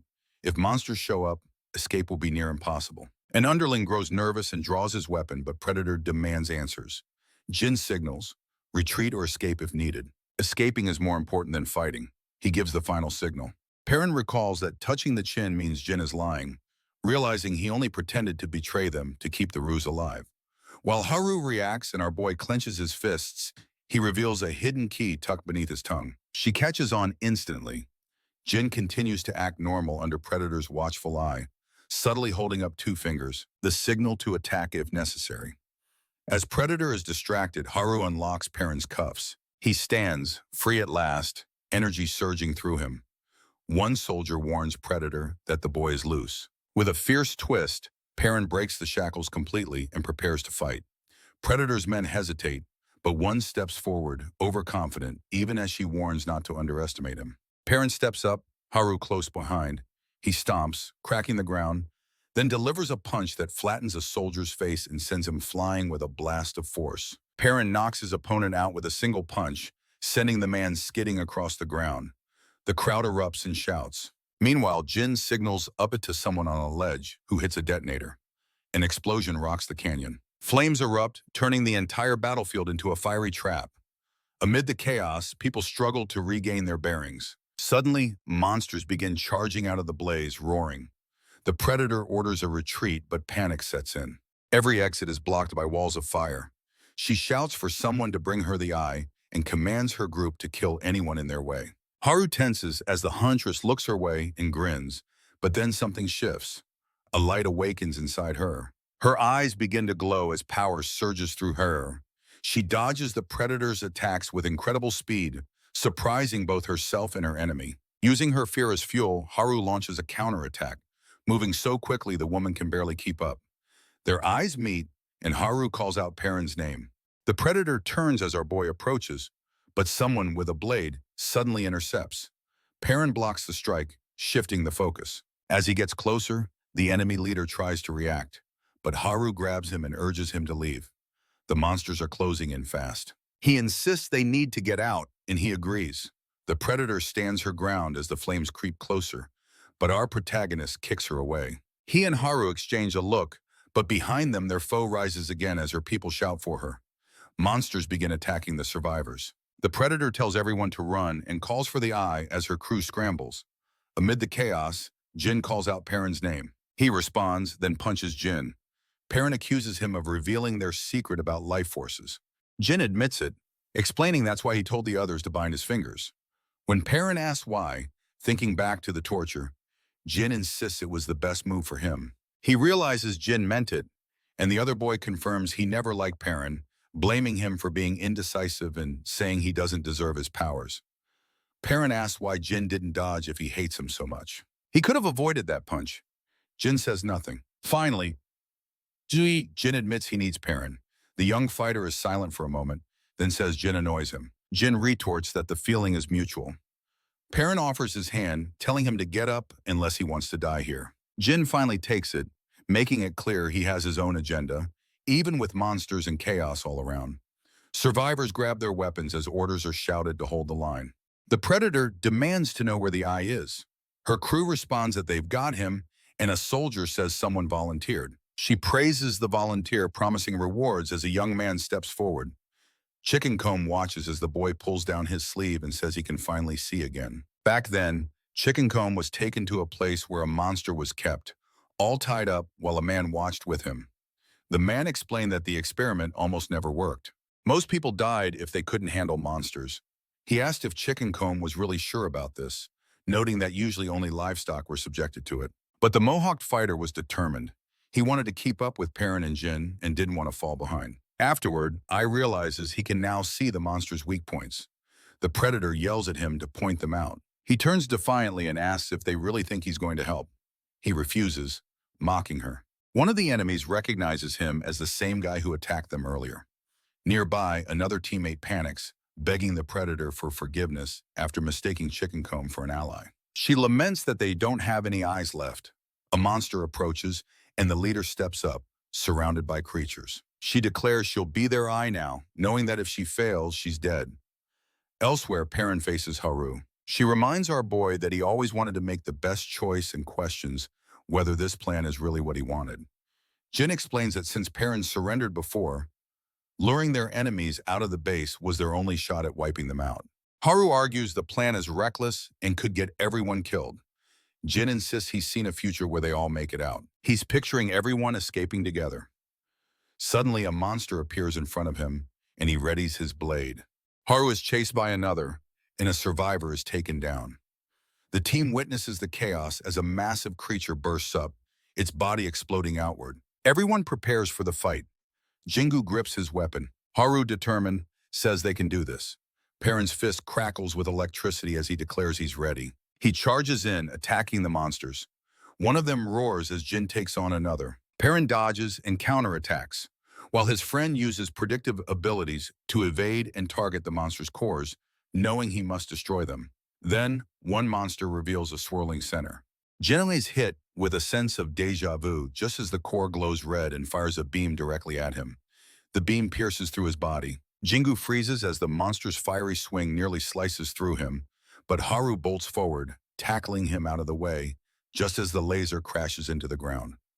Gazed, he stumbles, surprised to still be alive. She grabs his arm, saying she thought he was in trouble. Together they slide back, narrowly dodging the monster's follow-up attack. As the beast bears down on them, Jin grips his weapon, realizing this creature has power like Perrin's, the kind that can alter fate. He braces himself, clutching his sword, knowing he'll never have that same strength, but determined to find some way to defeat it. Meanwhile, our protagonist is hammering the beast with punches, dodging its regenerating limbs and relentlessly attacking its core. He knows if he runs out of strength, he might collapse, so he needs to end this quickly. The monster's arms lash everywhere, but he manages to avoid being caught, breaking bone and tearing flesh. Energy surges through his fist as he smashes through to the glowing core. Jin stands ready with his blade, waiting for his opening. When the heart is exposed, he charges in, weaving through flailing limbs, and drives his blade deep. It cracks, but doesn't shatter. The core pulses harder, blue sparks jumping through his hand. Perrin appears beside him, shoving with raw force and channeling energy into it as the creature convulses. Our boy pushes harder, slamming the monster backward as its core flickers and tendrils writhe. Haru rushes in, ducking under limbs, but a wild swing forces her back. She and Perrin cross paths as survivors scream for help, more monsters closing in. Elsewhere, the woman who had tried to trap them before grabs a collapsing survivor, pulling him up. Chickencomb appears, reminding her she still owes him a favor. She snaps at him annoyed, but he refuses to let it go. When she's cornered, she finally agrees and asks for his help to escape as chaos erupts around them on the battlefield. Meanwhile, the Predator observes streams of life energy flowing across the fight, finally understanding Perrin's power. Energy crackles in her eyes as she mutters into a phone about how long she's waited for this moment. Now that she can see the flow, she's desperate to know how to use it. After the clash, Perrin checks on everyone, but Haru tells him people are more worried about him. He looks like he's running on empty. He insists he's fine and can keep fighting, so he pushes on while Jin watches, thinking that Perrin could have taken on all the monsters alone. Remembering his promise to wipe them out, Jin feels he's slowing the group down. He glances at our protagonist, wondering who the real failure is. Haru panics, shouting about where they're supposed to go as fire rages all around. But Jin stays calm. He has a plan. He's mapped out a route through the canyon, and when she asks how, he reveals he made a deal with the livestock prisoners. Perrin recalls someone mentioning a rescue mission and realizes Jin is at the heart of it. Our protagonist hears Jin say this was the best option he could manage. With that, the group sprints across burning ground, leaping into the canyon. Chickencomb and the woman appear, and he greets them. Haru is immediately suspicious about why the newcomer is with them now. Chickencomb asks everyone to pause, and the woman pleads to join. Jin warns her not to mess things up, or she's out. The girl with glasses joins too, so the squad moves together. Perrin and Jin slide down the canyon, monsters in pursuit. Jin drops in front of them, and Jin shouts for everyone to keep running. Fighting here would only get them trapped. He tells the others to go ahead while he faces off with the beast. More creatures drop down, and our boy charges in, blasting through them as the rest of the group keeps moving. He and Jin push ahead, encouraging everyone to keep up. As they run, Perrin reflects on his life force power. It makes him stronger, but burns out quickly, working best in short bursts. He charges up before punching, taking down another monster. He realizes that holding the charge longer increases his strength, but drains his energy faster. Before he could barely last 2 minutes, now he's improving by adjusting the output. He demands to know the way to the base, and Jin tells him, with the girl with glasses confirming she knows too. Suddenly, the ground cracks and the canyon shakes. The terrain collapses, sending everyone tumbling down. Jin realizes that a single misstep could have killed them all. Haru injures her leg and struggles to stand. Perrin checks on her, asking if she can walk. She says she'll try. Meanwhile, one survivor tries to escape but falls, despite Jin's warning to be careful. Chickencomb and the woman panic, thinking they're doomed without our protagonist. But Chickencomb promises to protect her, urging her to stick with him. Suddenly, a monster's claw tears into her side. Jin calls for Chickencomb as another creature attacks. Chickencomb blocks with his weapon, but is knocked down as more monsters close in. Haru's leg gives out, so Perrin lifts her and runs, launching them both across the canyon as monsters close in. He shields her as they land, steadying himself as more beasts appear. He blasts another monster and, surrounded by noise and chaos, keeps running with her in his arms. Meanwhile, Jin fights off monsters, blades swinging. Chickencomb defeats one creature but realizes the woman didn't make it, though she was a comrade, if only briefly. He calls Jin a comrade too, urging him not to fight alone. Together, they prepare for the next wave as monsters continue to attack. Monsters pour into the canyon, dropping down as Perrin stands firm, blocking their attacks before stomping forward. One beast charges, but our boy smashes through, throwing punch after punch until he knocks a core loose. He starts to feel the strain. One monster slashes his side, another clocks him in the face. Haru shouts for him to escape and save himself, but he refuses to leave. The protagonist steps up, declaring there's no way he's losing her now. Haru feels a surge of guilt, convinced his pain is her fault, haunted by memories of what he's endured. Perrin is hurting but keeps fighting, thinking about how meeting her changed him, while she's convinced everything that's happening is because of her. She cries out, blaming herself for his suffering and torture. He steps in front of her and admits that maybe if they'd never met, none of this would have happened, but he doesn't regret any of it. He thinks of everyone he's met, Yujin, Chickencomb, Haru, and Biome, and realizes that because of them, he's learned to trust. He trusts people now. Suddenly, a monster grabs him, flames appear, and Haru screams, asking why he goes so far to protect her. Gritting his teeth, Perrin shouts that it's because he cares about her, leaving her in shock. His father's voice echoes in his mind, challenging him and repeating his words, saying trust leads to pain and betrayal. Perrin listens, but he refuses to back down. He insists that he believes in kindness, warmth, and all the good he's seen. He's not following the old path anymore. Monsters start closing in. Power surges through him as Haru watches. Lightning arcs across the battlefield, blasting through monsters. Perrin pulls her close, swearing he won't let her die.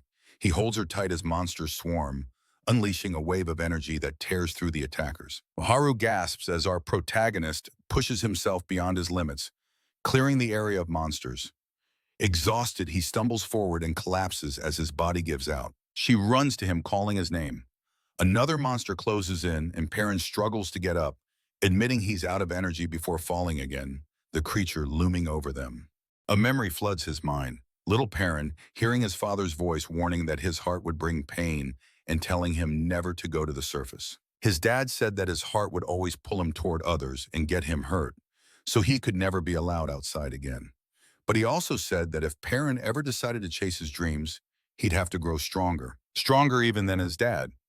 Back in the present, the monster draws closer. Haru watches anxiously as his father's voice echoes.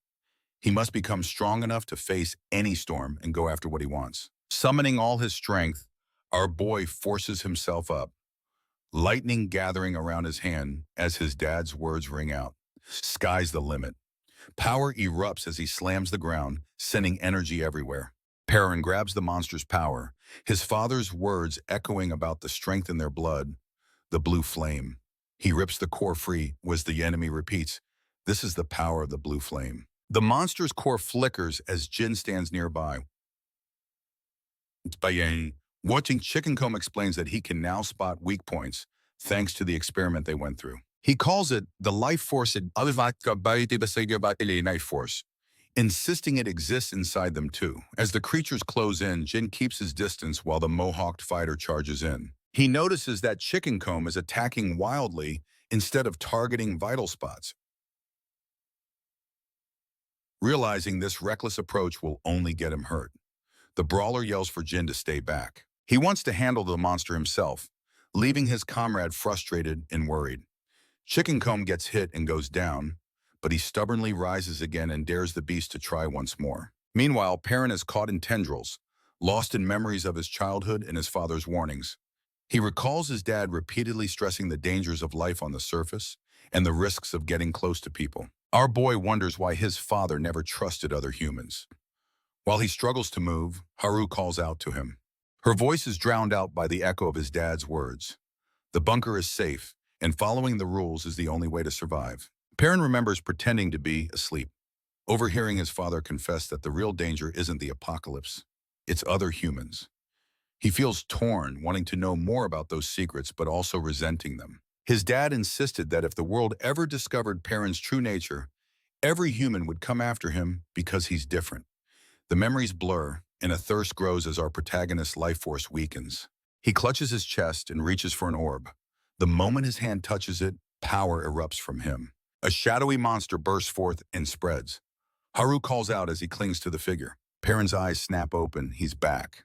She tries to reach him, but an enemy attack comes dangerously close. Bracing for impact, he's suddenly shielded by a glowing force. Steadying himself, he sees the girl with glasses appear, relief on her face that he's safe. Jin admits they can't fight the way Perrin can and insists they need to escape, calling for Chicken Comb to move. The mohawked fighter charges ahead, determined to hold the monsters back. He tells Jin to run, explaining it's because they're teammates. Perrin hesitates, but Chicken Comb's resolve is clear, and together they make a break for it. Jin hears Chicken Comb's words and can't quite grasp it. Is he really willing to throw his life away for something so simple? He grips his sword tightly. Suddenly, a monster's arm swings at the mohawked fighter. Jin shouts a warning and dashes in, his blades clashing against the attack. He blocks hit after hit, running survival scenarios in his mind. He realized that if he bailed now, just like Chicken Comb suggested, he could still escape before the monsters close in. Yet he thinks about how Perrin never follows the expected path and always finds his own way. He admits to himself that he's always just been an observer.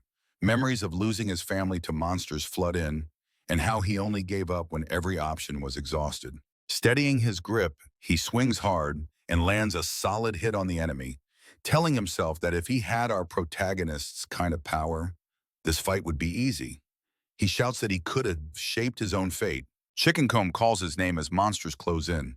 Jin admits he's powerless, nothing like Perrin. He resigns himself, thinking maybe this is the only way he knows how to survive as the beasts surround him. But then he stops, questioning why he's even living like this. His sister's face flashes in his mind, and her words echo in his memory. He remembers the promise he made to her, to get revenge and wipe out every last monster. Surrounded, Jin tightens his grip on his blade. He charges at the creatures, deciding in that moment that lacking power isn't an excuse. He must get stronger, no matter what, and take them down. He realizes he doesn't have to follow our boy's path. He can forge his own way to live and fight. Facing the monster, he recalls Perrin's advice about channeling power from his fingertips and tries to harness his own strength. He stomps forward, feeling something different ignite within him. Determination turns into strength, and he lets it flow, swearing to destroy every monster. He thrusts his hand forward, energy exploding toward the enemy. Exhausted but focused, he draws willpower from his old promise and the memory of his sister. He imagines Perrin beside him, both their powers blazing, and steadies his hand. The monsters shoot from his palm as he blasts the creature's chest. The monster explodes, torn in half by the attack. Jin clenches his sword and braces for more. He stomps ahead, slashing through monsters as they swarm from every side. Each hit lands true until all the beasts are left in piles on the ground. The girl with glasses stumbles forward, dragging Perrin along. As they move, he spots movement. Chicken Comb and Jin are still alive. They walk over and she asks what happened. Chickencomb says they barely made it out thanks to Jin, but falls silent when she asks about the missing woman. Haru suggests they get out of there, but the bespectacled girl warns that someone is waiting up ahead. Before she can say more, footsteps interrupt. The predator steps right into their path. They demand to know why she's there. Predator advances, hurling accusations and calling them traitors, warning what happens to those who betray her and mentioning the woman who died. The girl with glasses snaps back with an insult, but Predator calls her slow. She tries to stand her ground, claiming their side has the advantage, but a sudden flash cuts her off. Chickencomb is attacked and stabbed in the arm. He shouts at Predator to never mention the woman again, insisting she was a comrade. Predator shrugs off the sentiment, declaring that being comrades means nothing. There's only predator and prey. She moves closer, stating that survival is the only thing that matters. Chickencomb refuses to back down and faces her. Predator's weapon starts to spark, and she says it's dinner time. She lunges at Yayam, electricity crackling around her, slashing across his chest and claiming she's mastered life force. Electricity flickers as she holds a phone. When someone asks how she learned it, Predator says she picked it up from some kid with a strange fighting style. She finds two bodies on the ground, confused about where everyone else went, then realizes they've all run far away. She remarks that she can just follow the trail of blue energy to find them. Suddenly, a voice crackles through her phone telling her to stop after hearing her mention blue energy. Predator gets annoyed, glancing at the bodies scattered around. Haru tries to warn her to stay back, but she scoffs, daring Haru to do something about it. Haru attacks, but Haru dodges and sprints away. Electricity snaps from her hand as she gives chase, calling Haru a pain. She grabs her by the hair, taunting about how much power is draining from her body, and promises Haru will never walk again. Our boy slashes at Predator, forcing her to let go, and she is surprised to see him ready to fight. Tossing Haru aside, she prepares to face him. Piran charges, but Predator dodges, sparks flying from her hand as she readies another attack. She goes all out, raining down blows and yelling for him to give her a good fight, saying she's finally found someone who can keep up. Then she offers a twisted deal. Even if he loses, she won't kill the others. Just cripple them so they can't run, promising to eat their flesh and use them for experiments. The protagonist stands back up, vowing to avenge everyone. Haru watches as he raises his hand. Predator demands he go all out, but then notices blue flames flickering at his fingertips. He focuses, forming a hand sign as blue energy sparks. Predator prepares for the fight. Suddenly, she leaps in, slashing at Piran's hand and calling him boring. Piran lies on the ground, covered in blood and missing an arm. Haru screams his name in terror. The Predator stands over him, weapon in hand, mocking him for losing the fierce determination he showed earlier. She sneers that he once wanted to live, but now looks empty, his energy gone. Haru clenches her fists and charges, catching her off guard for a moment. She swings but misses, and the hunter taunts her, calling her a rookie and a coward. Haru hits the ground, but refuses to back down, glaring defiantly as her enemy tells her to keep struggling. Suddenly, Chickencomb stumbles, distracted by movement behind him. He looks back and sees our boy beginning to move, staring straight ahead. A buzzing sound grows louder as an insect lands on his head. Dazed, he watches the bug crawl toward his severed arm. His fingers twitch, the buzzing intensifies, and the limb begins to stir. The insect hovers over to the Predator, buzzing around her head. A memory flashes. Piran tries to swat away a bug while his father asks what he's doing. He insists he won't do it again, but his father presses for the reason. The boy explains the bug was in his line of sight. Back in the present, the Predator announces she's done playing and warns Haru she'll end up like our protagonist. She freezes in shock as he starts to rise, confused by his movement. Suddenly, bright red energy bursts out and Piran's severed arm regrows, monstrous and clawed. The buzzing grows louder as his new arm lashes out. Haru watches as the hunter gets knocked down, his body now crackling with red energy. He remembers telling his father that buzzing always felt like a signal, compelling him to catch and eat it. Charon screams as this transformation continues. Now towering over Jin, he's gone full monster, his body covered in red growths, his face twisted and unrecognizable. A huge creature charges, roaring and slamming on the ground. Piran meets it head-on. They smash into each other, and the beast transforms into an orb. He bites down on the orb, absorbing its power. Jean sees this and shouts his name, accusing him of being one of the monsters. then fires an energy blast.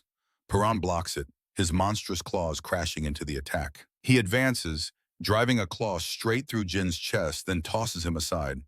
Chicken Comb yells in shock, but our protagonist lunges at him, slashing viciously. Finally, he turns to Haru, grabbing her with that monstrous arm.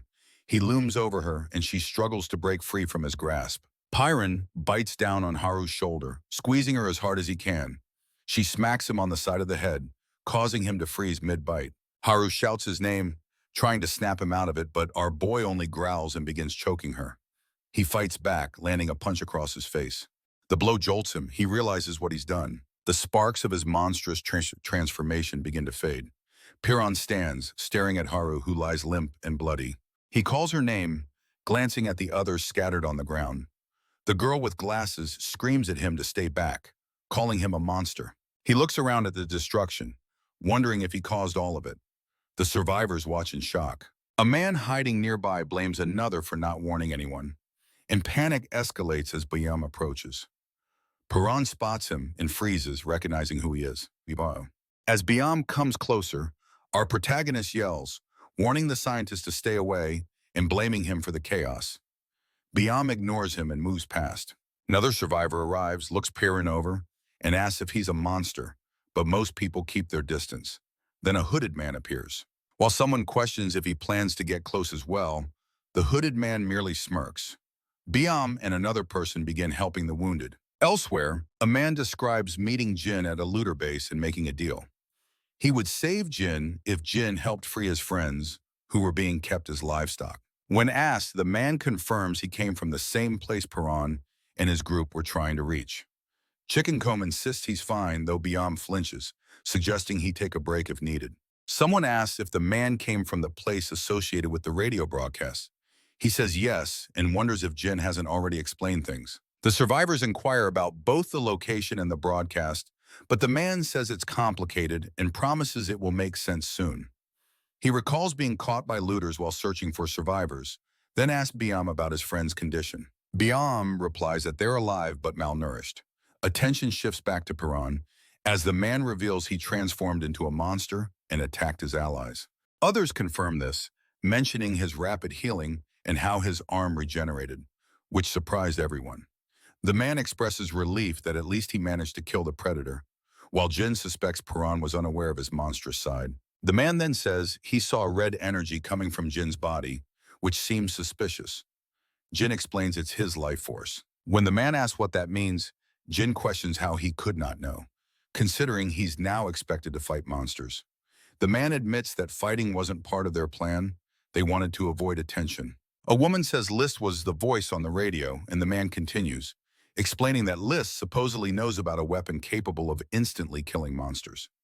He recalls how everything used to sound unbelievable, but witnessing the battlefield changed his perspective. Jin asks what he means, but the man avoids answering, saying they'll find out in time. When it's mentioned that he accepted the idea of life force so quickly, he responds that nothing makes sense anymore. They live in a world where a mysterious planet hangs in the sky and monsters attack every 6 days. Jin wonders if the assaults will ever end. The group discusses how the invasion began without warning, and the man asks about Piran's whereabouts. Jin says he's nearby, but keeping his distance. Our protagonist isolates himself, afraid of hurting someone again. The others feel safer with him gone, though the man says he wouldn't have joined if he'd known. This means they haven't known Piran for long. Later, he tells the girl with glasses to keep Piran's belongings hidden. When she asks why, Jin says the newcomers might not be trustworthy. The group agrees to keep his secret. The man, Hui Min, expresses hope that they can survive together. He soon notices someone missing, just as the hooded man from earlier steps forward. A survivor explains that he helped move the injured. The hooded man approaches Piran, and someone asks who he is. When the stranger reveals his face, Piran stares in shock. The man remarks that the hooded figure is the strangest among them, noting he hasn't said a single word. Jin tries to sense the life energy of those around him, but feels nothing from the hooded man, which unsettles him. Piran asks what the man wants. The hooded figure then pulls back his hood, revealing golden eyes and red hair. Our boy asks who he is, but the stranger only stares in silence. The red-haired figure begins speaking in a language Piran doesn't recognize. He keeps asking what's being said, but receives no response. After a moment, the stranger falls quiet, steps back, and pulls his hood up again. Two others arrive, saying they've been searching for the hooded man. One of them is about to speak, but Piran cuts in, asking about Chicken Comb, Jin, and Haru. Byum tells him that Chicken Comb and Jin are awake, but Haru is still unconscious. They assure our protagonist she isn't dead. Overcome with guilt, Piran blames himself for what happened. He recalls trying to attack and eat Haru, admitting this to everyone. He realizes it wasn't guilt or anger that drove him to violence, but rather the disturbing truth that he enjoyed it. One of the survivors reassures him, saying he believes Piran isn't the kind of person he thinks he is. Byum agrees, adding that even when Piran is angry, he's strong enough to resist it. They point out that his kindness and willingness to put others first show he's not a monster. Another survivor mentions they've encountered real people before, but Jin disagrees, comparing Piran to the monsters above ground. Jin approaches, repeatedly calling him a monster and challenging him to prove otherwise.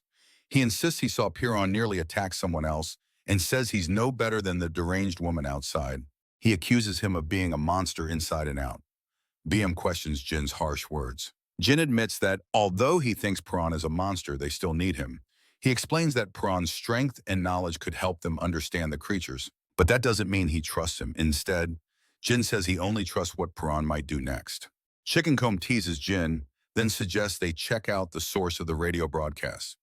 Jin asks what he means. Chicken Comb explains it's the place run by a man who prepared for the apocalypse.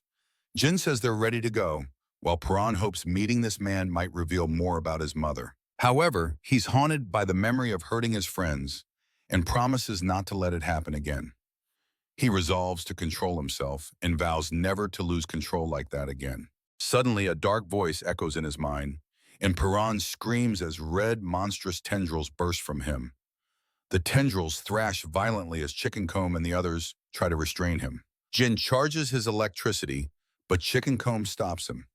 Despite the tendrils' grip and our boy's struggle, Chicken Comb refuses to let go, holding him down until the energy finally fades. He tells Piran that things have changed. Byum and the rest remind him that he's not alone.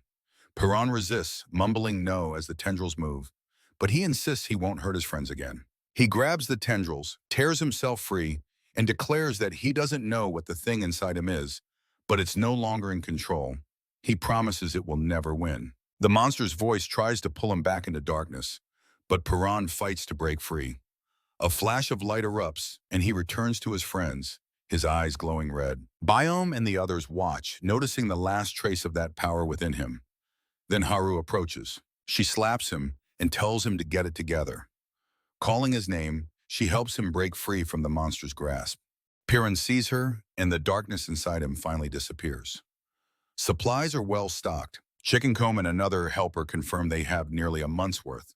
The girl with glasses remains tense, frequently checking on Haru. Byum says she's still shaken by witnessing our protagonist's monster side and worries about what will happen if Haru never wakes up. But the woman assures him that everyone is grateful Haru is still with them. Someone asks when they'll return to base, and another realizes it's been over a month since they left. He wants to head back, but Hui says they're almost ready. He introduces Jingu, who did a great job dealing with the looters, and says everyone is set to leave. Jin greets the group and offers to take them back to base. Hui checks on him, but Jin brushes off any concerns, determined to get back to training. Hui warns him about the risks of tampering with his life force, but Jin insists he's focused on getting stronger and promises not to repeat past mistakes. Hui sighs, uneasy about Jin's intensity. The woman who sews mentions that the shirt she made for Perrin is now in tatters. The weapon maker notes that at least the shirt made it back, then says he lost a weapon outside, but weapons can be replaced. People cannot. The woman teases him, and he snaps back, reminding her that he's doing his part to keep things running. Nearby, the girl with the glasses notices a hooded person sitting quietly and asks if he wants to learn the language. The hooded figure nods, so she assumes he's not from around here, which explains his silence. She promises to teach him quickly. She asks what word he wants to learn, and the stranger signals for apocalypse. She pronounces it slowly, helps him repeat it, and he manages to say it. He keeps repeating the word. Meanwhile, our boy is training, quietly repeating apocalypse to himself as he remembers how Haru's voice brought him back from the edge.